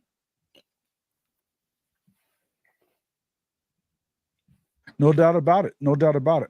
All right, about to hop off there. Hey, Brinsky, you got to hop? Yeah. Okay, man. We appreciate you popping in here. I know you didn't get a whole lot of words in edgewise, but we love you. Glad to see you here, man. Hey, you know what? I was about to say that Brinsky don't ever. You know what I love about Brinsky? He don't ever push to freaking put his shit out there. But when he do say something, it's one of them things, and it's his fault that we even got turned on to this subject like this. If y'all think about it, rewind it, stream, and think about what Brinsky said and how he turned. And that's why I've been, Sharpshooter Podcast, I'm telling you, if y'all are not tuned into how they freaking cover NBA, NFL, college football, and everything, y'all are missing out. I'm telling y'all, Sharpshooter, I don't know if Jason was...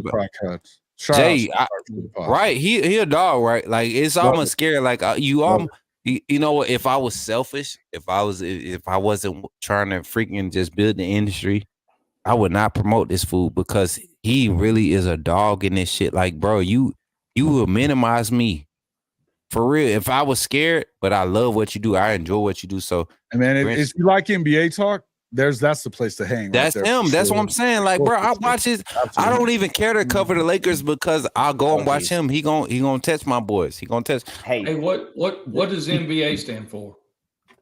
Oh, stop it! Mute him. Hey, Brinsky, you and I need to have a conversation about the. I want to tell me what you think about the Caruso Giddey trade because as a Thunder fan. Mm-hmm. I mean, we get an all NBA defensive player exchange for a guy that you couldn't play in the playoffs. And Caruso may not be a regular season guy, but he's one of those dudes. And it's dope. But I want to hear your thoughts on that. And then JJ Redick, I mean, do you think he's got a Steve Kerr type of a pathway, or do you think it's bogus? Well, I'll start with Brisky. Start with Caruso. Brisky. Listen, I'm gonna whisper. When you get done, pass it to me because I'm gonna we're gonna get to this one right here though too. I like this question from Anthony Manzano too, so we're gonna get to that. I'm gonna start and come right back to it. Go ahead, Bruce. Yeah, I'm about to say Caruso. I like Giddey, but Caruso can play defense and give you offense at the same time. Mm-hmm. So I think y'all got to steal out the trade, and especially just being straight up from what I see. No draft picks, and then y'all keep y'all 30 first round draft picks, so y'all good on that. Mm-hmm. But the JJ Redick thing, it's pretty much just LeBron just coaching. It's just an extension of LeBron. That's all it is. JJ just another scapegoat. That's all it is. Yeah, I agree with that. I'm gonna ask y'all to pass it to me. I give it a D- higher. I'm gonna ask y'all to pass to me and act like I didn't know y'all was gonna pass it to me. Okay, go. Smook, I want to hear what you have to say, Smook. Oh, Smook. Oh, yeah. Listen, as a 20+ year, 30 shoot. 92. So what's this? 24? So I got 30 years in this thing. I remember watching the Lakers in 92, right? When the Lakers signed LeBron James, and you can go 2 years ago and look at the tweet I posted. Worst decision ever. When you bring LeBron into your organization with how media controls everything, you're not winning. You're not winning. You're not winning. You know what I'm saying? So my thing is, street clothes Davis didn't help either. Listen, Definitely. This JJ Redick hire doesn't sit well with me, and I went public. JJ, and I don't. That's crazy. You know what's crazy? You know what's crazy, Jason? You know what's crazy, B? You know what's crazy, Coach? You know what's crazy, Coop? I played against JJ Redick. I played against JJ Redick at an AU tournament in Orlando, 2008. 2007 going into 2008. I played against JJ Redick. Yeah. How was it? And I dropped 14 on him. Derrick Rose was definitely the man of that tournament, though. He dropped 47 on me. I'm not even gonna lie. Derrick Rose is a bad dude, bro. Derrick Rose. I'm gonna get out of here. look, right, B. We All right, appreciate B. you, Appreciate y'all as Have a good night, always. man. For sure, man. Oh yeah. See you, brother. But that baby, Lindsay she Sharp done from rolled the over. Shooter She done- podcast. She done rolled over on them. Sharpshooter podcast. He got a newborn, y'all. Shout out to his newborn, man. She healthy, beautiful baby. Beautiful man. baby. Yeah. And did you? Man, he's a Jace, good you dude, seen it? man. Love me some Brinsky Sharp, man. He's Yeah, that's my brother, man. And you know it's crazy. It took me so long to connect with him because of where I was, but I had been trying to. Jason, you was one of the guys I was trying to get on the other side. You know what I'm saying? When I was on the other channel, I mean, Really?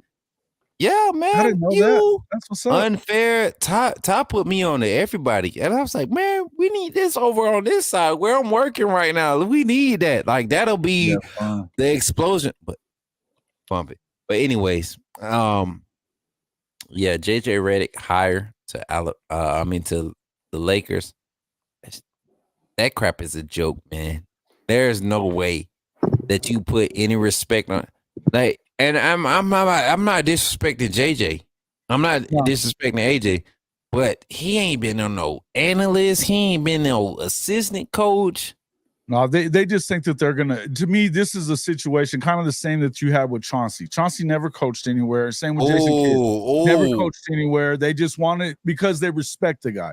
And I think that you respect JJ Redick to some extent. If LeBron likes him, fine. But I think you're right about it. I think it's a matter of trying to. LeBron don't listen to nobody anyway. He's the coach, de facto head coach. Yeah. So to me, that's where you're at on that. But to me, I would think that. Yeah, JJ's not. He's a pushover dude, and the guy that they had there wasn't, and that's the whole thing. He wasn't that guy, so I think that's why he didn't last very long. So I'm gonna say this. We started talking NBA, and he was like, "I'm the out of here." Yeah. NBA. I'm a pecan. No, it's not the reason. I get I got a real job I got to get to early in the morning. So no problem, Coach. We appreciate Coach had a real job. No, Made me feel bad. You guys, I love you guys. Hey, it was great to meet you, Coach Smook, and I tell you what, Coop, it's always a pleasure to listen to your. I've told you before, I just love the way you think, and you bring some great points out, and I love that. And to everybody on here, thanks for being on here. Love you guys. And Jason, I love you. And by the way, you need to give me a call tomorrow. Okay. I got a little something going on that I don't know if it'll interest you or not, but let's talk. All over. Coach, I'm rocking with you. Coach, I'm gonna need you on the Coach Smook Morning Show. We need that energy. I love that energy. I'm gonna need you on the Coach Smook Morning Show. I'm gonna be Jason, you know me. I don't care about being not being the face of anything. This dude is. He's a coach is sought after content, bro. If I could put my name next to his, I promise you, we about to make some money. I promise you, Coach. Y'all are funny. I promise you, man. I'm I'm a I content just throw creator. my bullshit out. Listen, it ain't BS with me, bro. I see value in everything that you're saying because it's informative, but it's entertaining at the same time. So, Coach, I appreciate you. I'm honored to be on this panel right now. Yo, like, man, Coop, I've been watching Coop for a minute, bro. Yeah. Coop does a great job, man. He the G, man. People sleeping on my boy. Okay, love you guys. All right, love you, Coach. We'll Y'all have a good one. I'll hit you up tomorrow after the stream. Do I need to leave this running for you? Probably. Yeah, just pop up and turn off your camera. I got you. I will. Got All you. right. All right. Oh, look at us. Back to the 3. Then there was down to 3. Here we go to 3. All right. So, yeah. Where were we at here? We can continue with this NBA stuff, but most of my folks in here ain't gonna love it. Hit that star. Yeah, we get off the NBA stuff. We can get back on the college football because I'm telling you right now. Yeah, I like this one. If you guys had to build a linebacker core with linebackers from your favorite team in college and an opponent, who would it be? Mine's Ray Lewis, Colin McCarthy, and Derek Brooks. So this guy is obviously we're with Miami linebackers, and who's McCarthy? Where did Colin McCarthy play? Was it at OU? No, OU. I was about to say or Ohio State. One of them. I don't remember. But did McCarthy play at Ohio State or OU? Let me know because I want to probably if I'm gonna have to put a Alabama linebacker, it would be Reuben Foster probably over Orlando McClain. McCarthy with Miami. McCarthy was Miami. Okay. I don't know. Reuben Foster over. Reuben Foster was a bad dude, bro. God. He was, but Rolando McClain was a bad dude for 3 years straight, from freshman to junior year, and still went first round. Right. I got mine. Yo, go ahead, bro. Y'all guys got to get this guy out of here. So I'm gonna go. I mean, Ray Lewis is just. Anytime you can put the fear of God into somebody, and you know he had a different side. Now, I would like to say a couple of other guys that I think would be there, and you know, which have a twinge of crazy with them, but they don't. What was the Luke Kuechly out of Boston College? Okay, played Carolina. I mean, he was just fundamentally just on top of his stuff. And then if I had to go for a speed linebacker, I'm going to go straight homer and go Teddy Lehman. I mean, when you're running a 10-1-9 100 at that weight, I mean, he was just an absolute and I mean, he had 2 other dogs with him with, Torrance Marshall and Rocky Calmus, but Teddy is a guy that, I mean, injuries, he doesn't go to Detroit or he doesn't have injuries. That's a guy who sticks in there. But, I mean, there's just too many. Because even as you guys are throwing in there, Derek Brooks out there. What's the Brian Cushing kid out of Cool. Give me 2 seconds, please. Go for it. Can I be petty? Yeah. Jason, can I be petty? Please do. Yes, please. Adam Lamparello just jumped in the chat. I've been waiting for him to show up. Hit him. Adam Lamparello knows nothing about football. I'm gonna tell you right now. You look at his comments, he has nothing about football, but he says so much. Listen, Adam, give me your top 3 linebackers of this. Like we want to know your top 3 linebacker core. Don't hate Coach Smook me. I want to hear. You see him, Jason? I want to hear linebackers because the fact that and Coop, you named some legit guys. Like top 3 linebackers of this era. I think we need to let's make this more precise. All right. Let's say top 3 linebackers from 2015 to 2025 because we're coming to, let's say 2004 to 24 because we're coming into 25 next year. 2004 to 2024. Top 3 linebackers. And I'm talking about the best 3 linebackers you put on the field collegially, not what they did in the NFL. Collegially, Mike, Will, and Sam. We're going traditional 3 linebacker set. Mike, Will, and Sam. Coop, take it away. Now you get since It's 2015. That's pressure. That's pressure, right? Woo. You can't. You know what? And I'm gonna say this, and not because I'm a Bama fan, but you can't leave Rolando McClain out from. Like, he really changed the tone of what a Mike linebacker was expected to be. You talk about Spikes from Florida. You talk about Urlacher. I forget where Urlacher went, but they all was from. Yep. He went to New Mexico. New Mexico, drafted by the Bears. He followed the mold of what it took to be a linebacker from those. He'll tell you. Everybody that came from the SEC was his influence. Urlacher tried to get into Tennessee his senior year just to build his draft stock. The SEC was where you wanted to be a linebacker. So I'm thinking, dang, Urlacher was a dude in college too, though. At New Mexico. He played every position but quarterback. But quarterback. I remember seeing Urlacher a strong safety, covering in third phase routes, like post corner type stuff, and being in phase and covering guys. Yeah, he was a bad dude. He played every position but quarterback. I'm not even BSing you. Was Urlacher, didn't he have like 37 receptions in his collegiate career or something like that? He played tight end. Yeah, he was dope. Yeah. Cool. You get what I'm saying? Like, how many athletes do you have in today's day and age like that? Not many. I mean, Roquan Smith, Adam Lepro said, Roquan Smith, shoot. Hey, boy PG in the house. The RPG. Mars, put your handle in the chat real quick so I can promote you real quick. You got to keep those guys out of here. Hey, PG, what's up, Brody? PG is my dude. PG rides so hard for Oklahoma.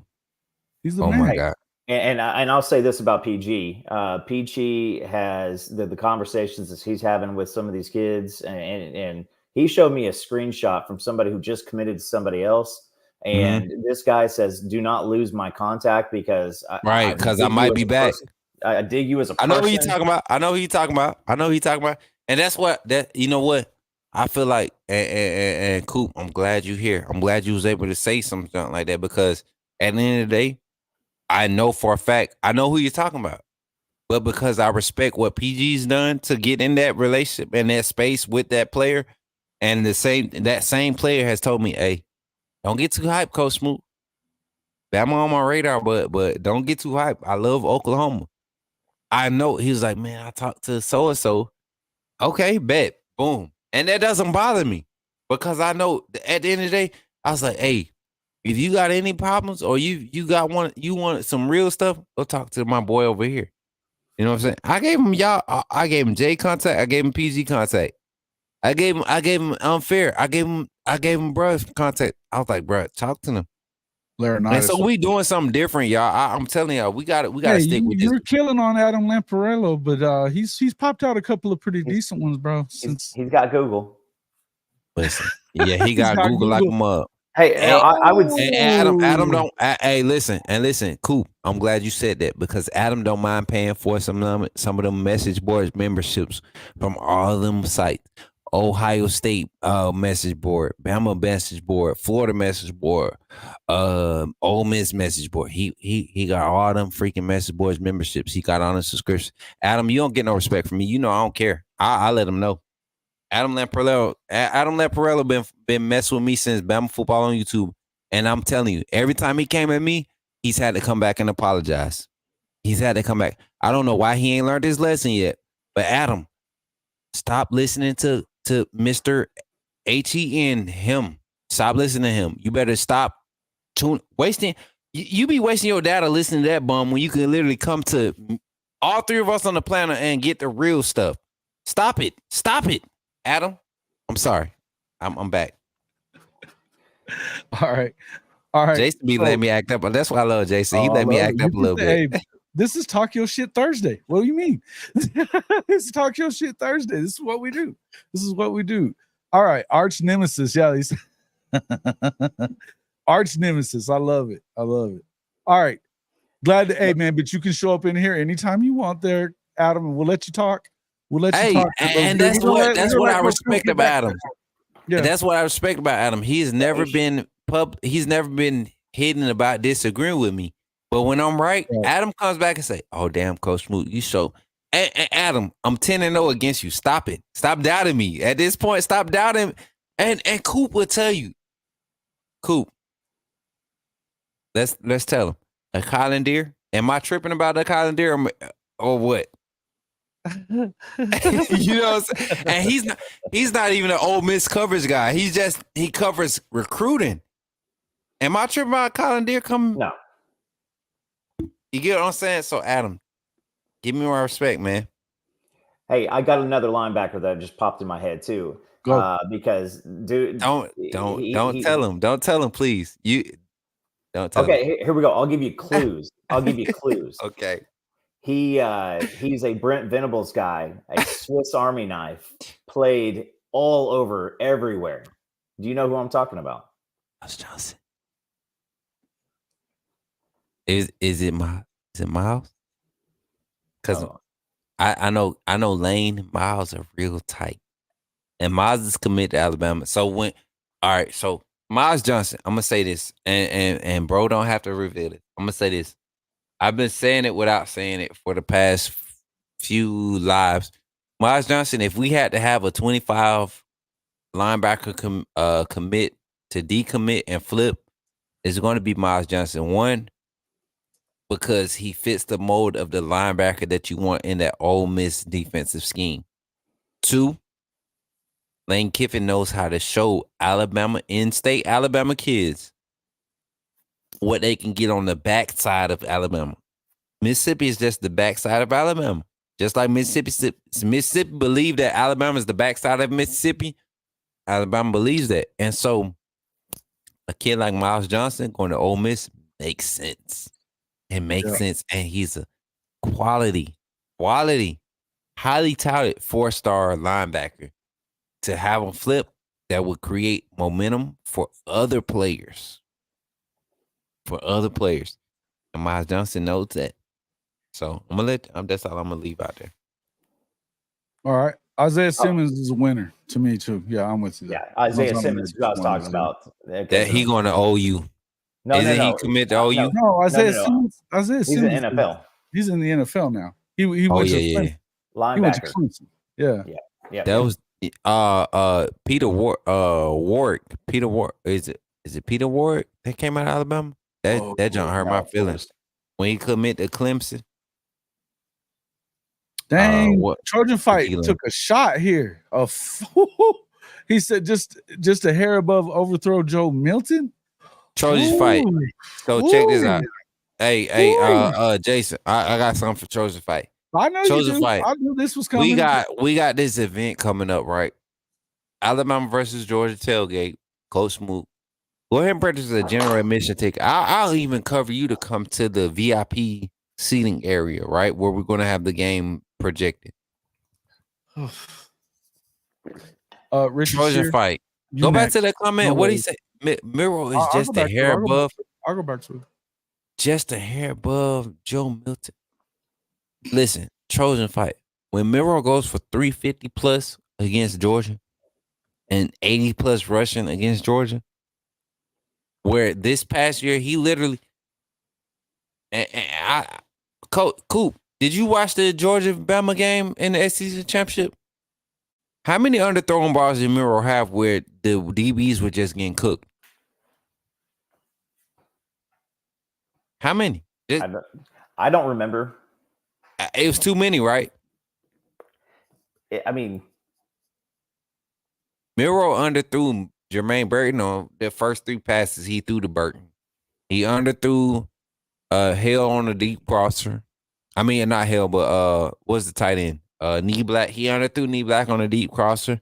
He underthrew. I mean, Miro was just so hyped for the game that he was not in rhythm. We talking about the Iron Bowl? No, the SEC championship game against Georgia. He won the game. He won the game. He won it though. He found a way to win it. It was definitely on the offense to win it.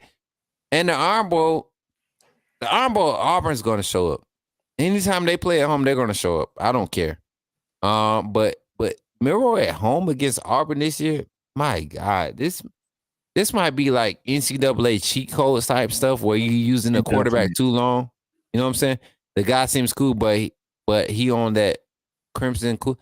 Listen, go back to his comment. Keep chopping. Keep chopping. I'm gonna tell you this. It ain't crimson Kool-Aid when you've won 6 national championships out of the last 17 years. It's not Kool-Aid. At this point, it's freaking diagnosis and treatment. You can't go against the Crimson Tide, fool. Try me. What up, Jay Still? I'm here. We love all love on that end. And I don't trip, y'all. It ain't personal. I love it. I'll tell you this. There's look, he's gonna sit here and talk his shit about Alabama. And if you're an Alabama fan, you should be talking your shit. Why not?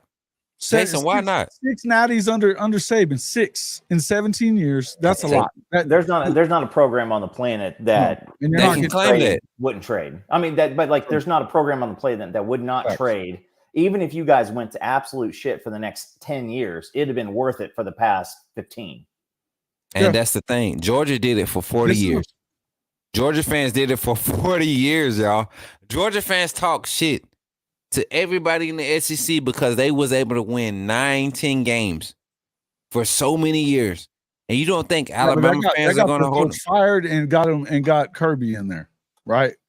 When they didn't even, you know what's crazy? They didn't even, you know what's crazy, Jay? They didn't even fire Rich, bro. They didn't even fire Rich. They let him go. They said it was over. Like, they didn't fire him. They was like, hey, we're moving on to Kirby Smart. That's what and they didn't fire him. They was like, hey, after this year, Kirby Smart's ready to come. That's it. They didn't fire him. They didn't say Mark.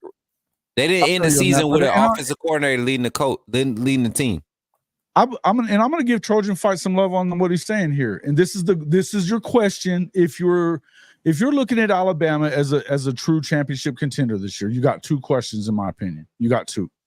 Number 1, can they change him into a more efficient passer? Because we know he's got a big arm, but his accuracy wasn't great last year. And you can say what you want to say about the quarterback coach and all that other stuff, right? It wasn't good. Right? He was 43rd in passing numbers. I think he got better as the year went along, without a doubt. And so, but that's a fair question. The other question would be what I asked earlier. Can they, with the defensive talent that they still have on this roster, are they still going to be able to play top level defense in the SEC the way that you would expect it to? Because that's one thing. If you have a question about KD, Kalen DeBoer's defenses haven't been very good. They win with offense. And we all know that you can't just win with offense. So I think these are fair questions. So I'm gonna say this. Anytime you have an offense that's ranked in the top 5 and the defense that's ranked in the top 50, you're putting yourself in a good position in today's day and age. Now, if you go before 2007, 2006, that's you can't talk about winning without a top 25 defense, right? Right. And you only need a top 50 offense to win in it. But you look at what Kalen DeBoer is doing, Kane Womack, and his play calling style, the aggressiveness of his style, the athletes that he has available to run this style of offense. I mean, this style of defense. Sure. It's almost like you look at where South Alabama was ranked under Kalen DeBoer. I mean, not Kalen DeBoer, but Kane Womack. You looked at how what they did pressures when they sent 6-man pressures.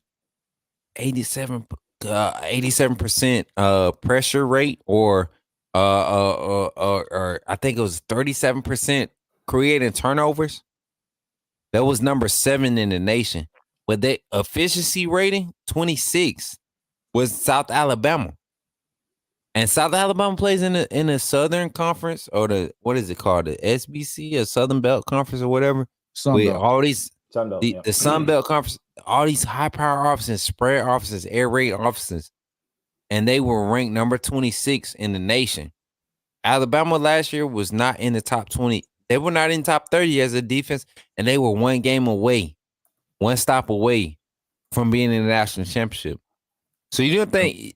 So in my mindset, as a fan and as a coach, I'm like, you don't think Kane Womack comes and gets a Q Rob and a Keanu Cole and Jihad Cameron and Deontay Lawson and a Tim Keenan and a Ja Latham and a Tim Smith and a Jaheim Otis and a Quay Russo, all these recruits that everybody was after. And you don't think he comes in and he finds a way to use these guys? He gets a transfer into Monty Jackson, Keon Sabb. He gets a Cameron Hart. He gets a King Mack, Deshaun Jones. He gets 3 5-star recruits in the 24 class, and you don't think he knows how to use them on the defensive scheme? Not saying that. I wouldn't say that, but I think this is a great question. So we're Eric, I appreciate you bringing that question. You got 10 minutes left, Coop. You get this question first. Which team is most likely to become more dominant in the coming 10 years, Bama or OU? I mean, at this point, that's pure speculation. We have no idea what you have no. So spit it, bro. Coop, be real. Be real. Come on. I say this, that with Alabama, they have the proven track record. Now we have to see what Kalen DeBoer does here, because I think I've made it pretty clear that, like, you've got guys who could probably be great coaches at places where the expectations are not national championship or bust. When, every single Oklahoma fan, they want national championship. Now, I think that people are pretty level-headed, and you feel how you feel, and but we don't think like this year's like Oklahoma fans have been talking like, well, in 2025 for the past several years, like 2025, that's the year that we need to be looking at. And then, now this year, you're thinking like, man, we are, returning starters on the offensive line from a very, very, very, optimistic season. But we don't know what this team does in the SEC. We have feelings. So True. I feel like Brent Venables right now has this program on an absolute upwards tilt. He has everything. Where Brent Venables is really going to get tested is when DeMarco Murray or Emmett Jones or Bill Bedenbaugh or Todd Bates or Miguel Chavis, any of these coaches leave. And now you got to bring in a comparable coach, comparable recruiter, and all of those pieces. So I think that right now Oklahoma has every single advantage out in front of them. They have every single opportunity out in front of them. They are recruiting it's 3 straight top 10 classes. Another one's incoming, already starting in on 26. And watch it. I'm just gonna let you guys know, within 72 hours, we're gonna see some fireworks from Oklahoma. They've got the Champion Barbecue going on this weekend, and commitments are gonna start happening. They're gonna start going. And Trojan, I'm just gonna tell you now, another big dog Cali quarterback is about to commit to Oklahoma. And you know what? I was gonna say this. You know what? If it wasn't Bama, it was definitely Oklahoma. If it wasn't Oklahoma, it's going to be Clemson. If it wasn't Clemson, it's going to be Georgia for that quarterback. And I can't wait to see it happen. And USC, eat your heart out. You don't deserve it. You don't deserve it. Lincoln Riley don't deserve it. He don't deserve to waste another QB talent. Like, he's yet to. And Jason, I'm gonna stay on it. But Riley has not ever developed, ever. No, he sent Caleb to the league, and Caleb's going to struggle with only having learned how to read half the field. Horribly. Only half the field. But I say this. I feel very confident, very, very confident, not as a fan, but as an analyst, as someone who stares at these guys' film, as someone who does breakdown on these films. I feel very confident where OU is. But I have to give the edge to Alabama because of track record. You know what? And I'm going to tell you this. Track record says with Kalen DeBoer, when he gets his guy, he not giving the energy to the extra. When he gets his guy, and Russell is locked in. I'm telling you right now, Russell is locked in. Personal conversations. I know Russell is not. That's why he canceled the rest of the visits. Russell had visits to Texas, Oregon, all these other schools, right? He canceled them. Okay, Trojan. Last name O'Neal. Okay, if you don't know who he is, look him up. Trojan. Before we record again. At this point, Coop, Trojan doesn't even know about He doesn't need to talk anymore. But neither does Roger Dodger coming in here. Everybody easy to out recruit a poverty program. Listen, Roger Dodger. Oh, who's Roger Dodger a fan of? Well, you can see it right there. He's a Trojan. He's another Trojan. They in shambles right now. Exactly. That's why they're in shambles. They don't want to put up the money for this clown coach. That's no. Hold on a second. But not even with just Justice and the rest of these guys. When Juju announces that he's decommitted, and you know what's crazy? Juju might announce that he's jumping on this bandwagon, this Bama bandwagon, right? There might be 2 top 10 recruits, top 10. We've seen this at Alabama before. Jalen Miro, Bryce Young. They were both top 10 recruits as quarterbacks when it came to Alabama. We've seen this before. So don't think it's weird. But I'm gonna say this, man, before I get out of here. I definitely gotta get off of here and go to bed. My old lady like, well, what's your problem? But listen, man, I enjoyed this dialogue, man. I've been over here. I don't know if y'all noticed, but this bottle was full when I y'all see this? You were getting a little sleepy headed or slurring. No, bro. I listen, I'm a party it's animal. Be a rough morning on the Coach Smook network. Negative. This ain't even. I got a BioLite and I got some cranberry juice and I got a bottle of water. I'm one of those guys. I'm experiencing this. I'm a veteran, so I know how to face myself.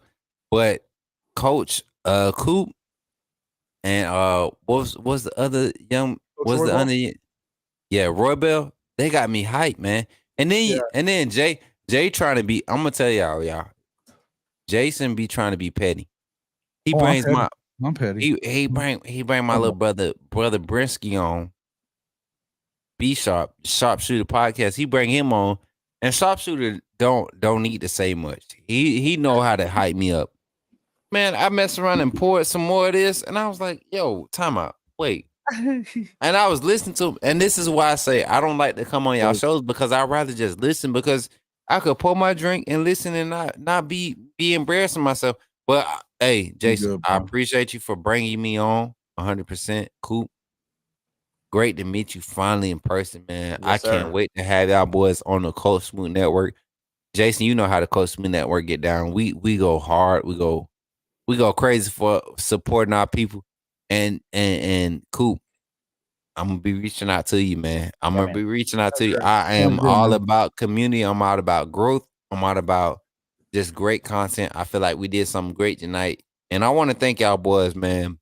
I love the panel, and check me out, Coach Smook on all platforms. Coach Smook at Coach Smook on all platforms, and we're gonna get this thing popping, man. I really think we about to really change the game of how college football coverage is done.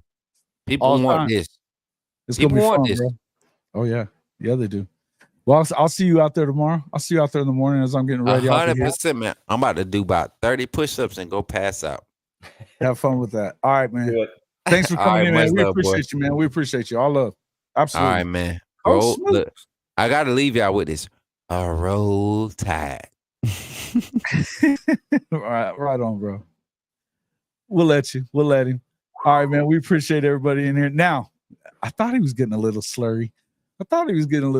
There for a second. That was good. I didn't realize it until he brought out the bottle, though. All right, Roger Dodger. We'll leave with this, Coop. We need to address it because we started off with this. UCLA or USC is doomed unless they get some NIL money in the future. USC is doomed because if they're not giving NIL money, you know what it is? It's because they don't believe in this cat. He gave $10 million of NIL money to Caleb Williams to go 7-5. That's all I got. Coop, you can add to that if you like. And I would just say this: it's people are wise to the game, and when you're in recruiting battles, like you look at Oklahoma fights with A&M and Texas for, almost everybody, right? When you look at recruiting battles, every single other school knows who you're talking to. They've seen the list. They've seen the offers. And so they just bring it, and every single school is saying the same thing about USC, and they're just pointing it out. And so I don't listen, Trojan fans, if you guys, I said it earlier, if you guys are really, really, really just dead set on hate, I think you need to turn it to your program, because people are wise to Lincoln Riley's game. They've seen it now play out between two different massive programs. You guys are freaking USC. You're USC, the University of Southern California. You guys have to want better from your program, because what's going to happen is you guys are going to become middle of the pack in the Big Ten. And nobody, I mean, you're not hanging out only on the West Coast anymore. Now you got to take the flight to New Brunswick, New Jersey to go play Rutgers this year. You guys, you have to do this. No, and Roger, I'm not talking about you. I'm just thinking like you guys have to absolutely, you have to want better from your program. And I think that I think it's crap, because I think USC fans, I think you guys have a massive disadvantage, because there is tons of other stuff to do in California. It's freaking California. And we won't get into politics, but I mean, you guys got beaches. You guys got the PCH. I mean, that's the number one place. I mean, hell, at any point, you could drive yourself up to north of PCH through Gilroy and smell the garlic. I've been there. But what you have to have is you have to have actually head coach that people are going to start respecting. There's a reason why Lincoln Riley is at USC this year, and that's because no NFL teams wanted him. Jason, was I not saying Lincoln Riley won't be in college football next year at this time last year? Yeah. I had that flag planted. And so now I think that was coming. I think that was pretty clearly coming, except for they were so bad that it didn't give him the opportunity to leave. Exactly. I think that's why he's still there. And so now it sucks. If you're from Oklahoma, you're used to freaking wind. So, and long and windy drive. So it's a cool, I'm pretty sure it's a 37 mile per hour wind right now. Yeah. But I'm just saying is USC, it's not the fact that you guys don't have NIL. It's just the fact that the players did not want to come to Oklahoma. Defensive players did not want to come to Oklahoma because they knew that it was not complimentary football. They knew that it was not going to happen. And now you're seeing when Perrion Winfrey came out and said it out that, you know, that they were dogging them in the amongst all the dudes at the Senior Bowl. You knew something was up. And Trojan, I'm saying, listen, it doesn't matter who you guys bring in on the defensive staff, because Lincoln Riley doesn't respect that. He doesn't pay attention to that. He is not going to push assets towards that way. What did coach say? It's got to be, think about it. Every time that he's not playing complimentary football. He's not helping out the defense. It's not about Danson Lynn or Coach Henney. I think both guys are fantastic. Yeah. But he's going to hurt them. He's going to hurt them. Yeah, it's the exact same thing. And so what happens is every single school that is recruiting these kids is sitting there calling like, do you want to waste this?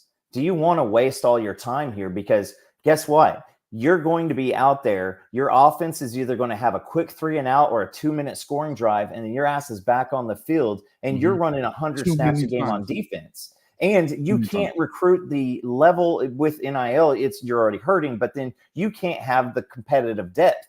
And I'm out of drinks, so I can't have that. So, but you don't have the competitive depth to do this. So it is. I think Lincoln Riley is going to have to, somebody's going to have to. I thought it was going to be Vegas or San Diego. And they went after boring-ass Jim Harbaugh in San Diego versus Lincoln Riley. You can't tell me as a Chargers fan that you're looking at there and going, oh, yeah, they're going to run the shit out of the football all year, not going to throw it at all, when they've got a quarterback that can fling it. That's why. And Roger, what they're going to do. That's what you guys are USC. You are one of the blue bloods. You are one of the blue bloods, and you need to have better. And here's the thing is, for every single excuse that Lincoln Riley had talked about, couldn't recruit guys to the OU has a 5-star quarterback. OU has 5-star defensive tackles now. OU is getting in on 5-star safeties. They have 5-star safeties. Out recruiting him. Defensive players are coming here because they know that there is a coach there that is going to be committed to defense, and they are going to put them in the best position to be noticed and to go to the NFL. Because no dude wants to say, well, I can still go to USC and be a 5th-round draft pick, but shit, I would really like to go to the SEC and play at LSU and be a 2nd or 1st-round draft pick. They're going to go that way. And so I just listen, just like I don't give a crap about the Lakers hiring JJ Redick. I think it's a joke, but basketball is better when the Celtics are good, when the Lakers are good. College football is better when USC is good. Absolutely, I agree. And listen, and I hate Texas. I want them to lose every damn game that they line up. But I would like to see USC be successful. Texas is going to lose a lot of games. We already know that. This is what they do. This is what they do until they actually show us that they can. They haven't replaced the guys that they got out of there, and whether it was through the portal or not. But I'll say this, and just to piggyback off of what. First off, I want to say this about Roger Dodger. You're not wrong. This is right here. This is the first time I've actually seen you come in not throwing shots at us. So I'll give you props for that, because you know that this show particularly has been real about it. I've been real about it with USCJ. Tim Prangley hates it that I'm real about it, but USCJ handles it. And USCJ will come back and talk his shit right back. What I would tell you is this. All this stuff is no different than what we've seen out of him before. But there's a reason why those guys decommitted. And if it's the NIL stuff, why is it the NIL stuff? Because you can't tell me that you paid Caleb all that money. You paid Caleb Williams all that money. You paid some of those other guys all that money, and y'all went 7-5. That's what it's about. They're not going to put up with that shit. Why would you pay that? But I agree that SC needs to decide what they're going to do, because to me, you just wasted your time hiring Danton Lynn and Coach Henney. You wasted your time with it. They didn't, and Lincoln Witt halfway though. He rehired his staff on the defensive side. He's saying the right things, and then he didn't get rid of Wiley. If you tell me that they're getting bigger this offseason, I'm going to tell you I don't want to hear that shit. Because if you remember when Tim Prangley said, stick's not a stick anymore last year, bullshit. They were still little. They were worse with better players in year 2 than they had been in year 1. It blows me away when guys come in here and make excuses. Look, Trojan Fight, you've made excuse after excuse after excuse for the last 2 nights you've been in here.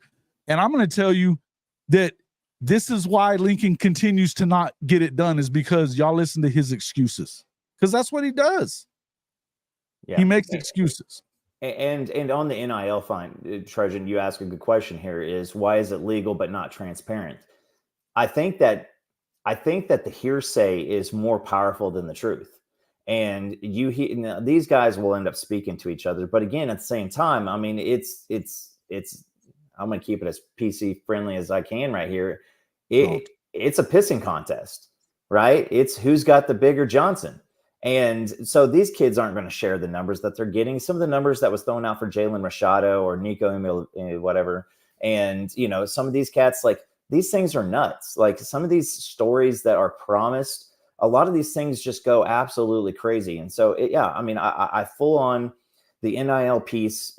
Because NIL isn't salary. It's like, it's supposed to be for like endorsements. They don't have to tell you what it is. Yeah, it's like going into a full sales commission job and them saying, you can make up to $250,000. Yeah, if you work your ass off and you make results happen and you get extremely lucky and you've got great relationships, but you can't go promising kids a certain dollar amount like you did with Jordan Addison from Pitt and then not pay him.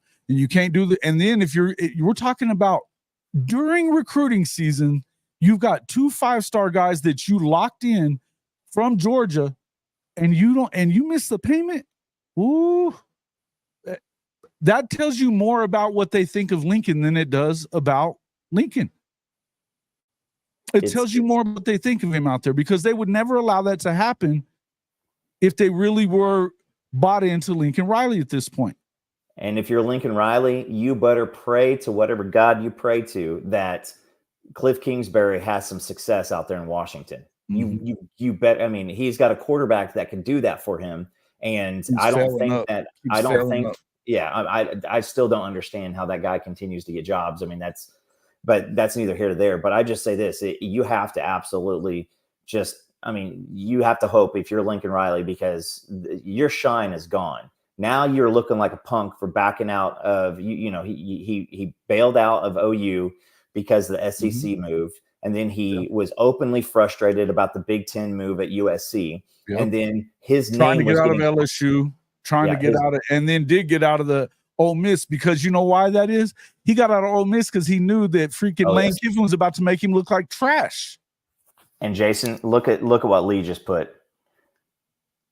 If you want to see the biggest difference, Kyler Murray against Army made one mistake the entire game, and it almost cost him. We scored every possession minus an interception at the turn of halftime, and that right then is where that's when I was done. I remember I was at a bar with my buddy Kartik, and it was called Fox and Hound. I don't know if it's everywhere else, but I still remember being in the back of that place and being absolutely embarrassed as an OU fan, because we just went toe to toe with Army, and Army again was like 4-8 that year or something ridiculous. And I don't care if they were 8-4, it was still freaking Army. So if you're USC, I think that you need to do the job, no pun intended, rather than later. You need to go ahead and set some, stipulations, encourage him to go find a job somewhere else, because you know what? Go ask a Dallas Cowboys fan. Do you really want to be overvalued and underperform every single damn year? No, you don't. You want to get back to relevance. When you have the Kansas City Chiefs, who have been remotely just completely mediocre forever, they're winning Super Bowls. You've got Joe Burrow in Cincinnati taking them deep in the playoffs. Jalen Hurts, who I personally said I didn't think he was going to get drafted. I thought he would be a free agent guy because of his work ethic, but he has proved me dead wrong at this point, because I was so down on Jalen Hurts and Spencer Rattler and everybody from that. So you're going to have to get back to, I think somebody said it earlier in the chat, USC was ruined by Clay Helton and Lincoln Riley. And Clay Helton was something you could come back from. Lincoln Riley, I don't know that Clay Helton was I mean, everybody loves to diss on Clay. I've got my own feelings about it. I don't think that Lane and Sark helped when they went with them next in line. That was your problem, was Lane and Sark.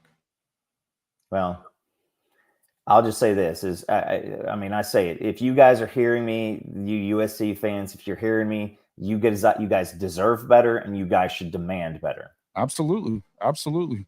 And that's the thing, is they're not good, but they're not going to give up money to, and I understand not giving up NIL money to this dude.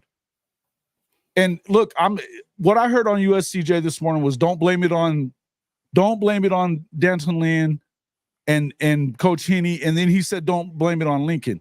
That's where I would take issue. And me, I'm straight up with USCJ, like he's straight up with me.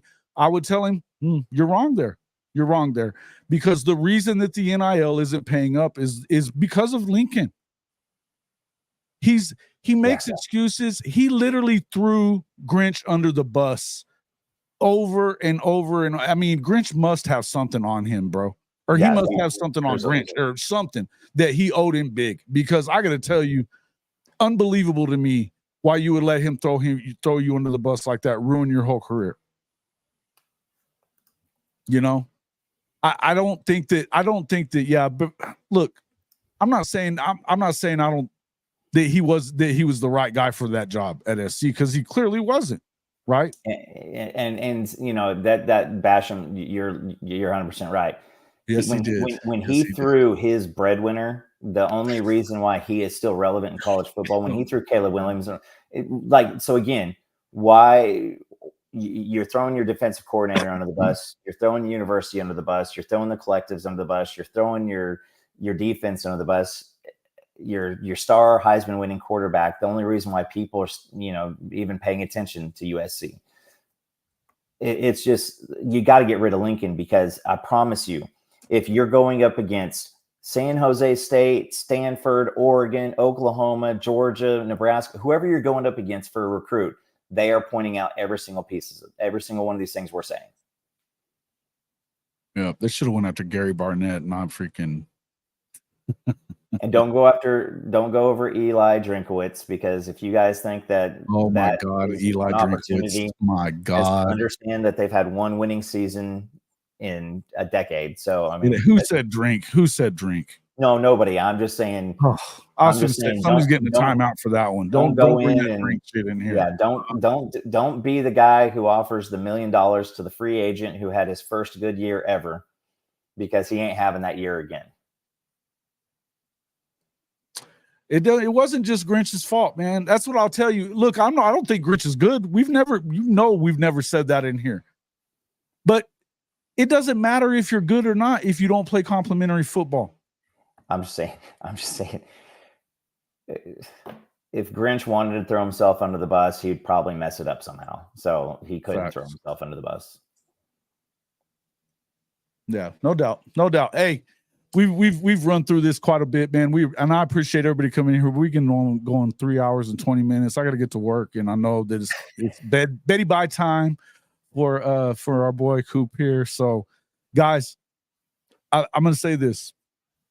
I appreciate everybody coming in here, and I have love for all these programs, and honestly, look, I like to bust chops on Lincoln Riley because of all the stuff that he said on the way out, because of the shadiness that he pulled, recruiting to SC on the way out, and then saying shitty things about OU's fans since then, saying stuff that's never been substantiated with any police department in the OU area, all that stuff about the death threats and stuff. He's just done the best he could possibly do to shit on Oklahoma since he left. So we shit on him, and for good reason. But I'll say this.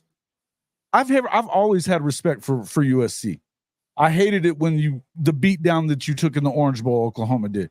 But how do you not respect what SC was under Pete Carroll or under John Robinson or McKay, any of those guys? We're talking about a true blue blood that really got it done. It was a bad hire, period, plain and simple. And we know as Oklahoma fans, I've said it a bunch of times. I already said it today. I thank God every day that Brent Venables is the head coach there and not Lincoln. And I promise you this, from the multiple conversations, and if you guys hop on Unfair, you hop on with us. We go live on Wednesday nights, usually on 8:30 Central, 6 p.m. on Sunday nights. You hop on and check our chat with the parents of players that are in there, and watch that. Just these people are out of state and they're checking in with us and making, hearing their football content.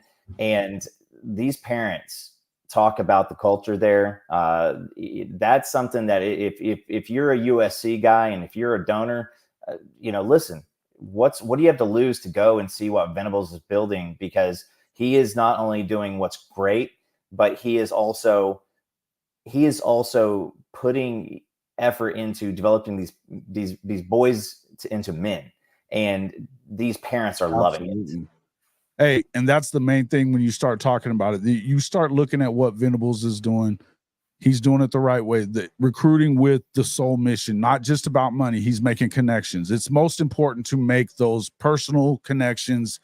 Yes, you got to pay the bills. You got to do it. You got to pay NIL, and they will. But if you're not recruiting first on relationship building, you're not recruiting. And hey, Stephen G, thank you very much. I am going to do a quick ad read here.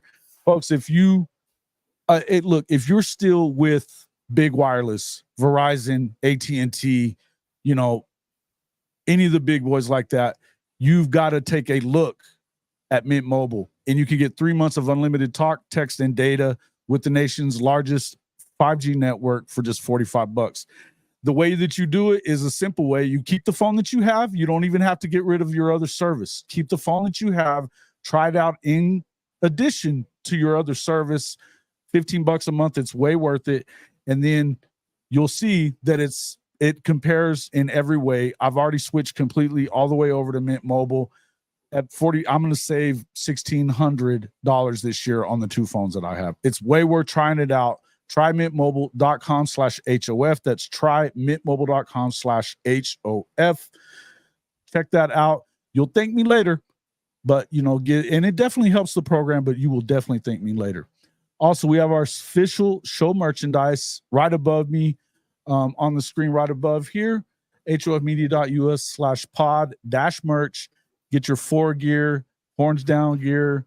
We've got the coaches, I don't give up bleep shirt coming back to you soon, but make sure you check out that that message on the QR code shirt there whenever you get an opportunity. It's a personal message that goes out to you. So it'll take you right to a website when you bring it. Also, we have our Melreg Performance Golf Apparel, melreg.com/JW_HOF. It's right above Coop. Look, unbelievable performance style and great prices, you know. Whereas a lot of your golf shirts, if you play golf, and I know Coop you do, a good golf shirt's going to cost you in the $100 range every time. You can get these at Melreg, and they're unbelievable performance and style. You got SPF 30 protection with them as well. You're looking at right around $40 instead. So saving big money there. Great style, great price. I love the shorts myself. Those are my favorites. If you've tried Lululemon, you would. It's kind of real similar on that end. I always kind of think of it as basketball shorts, you know, but they look just like golf shorts. They're clean, no wrinkle, unbelievable stuff. Great feel. Just my thing, right? The competitive depth drink. Those are coming. Those are coming on both channels. I know you guys are going to do it on your channel, but we got to do it here too because we've been doing it everywhere. They're on their way, guys.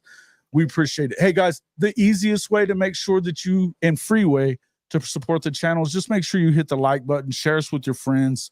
You know, let everybody know that this is the place to come and talk college ball. We love to talk football. This is what we do, and I'm even going to be back in the morning doing this some more. So I appreciate everybody joining up, showing up in here. Hit that like button. Make sure you get over to Unfair Sports and do the same. Make sure you go over to Coach Smook's network and do the same as well, along with Brinsky at the Sharpshooter Pod. We appreciate everybody showing up, man, and we will see you all on the next one. Horns down.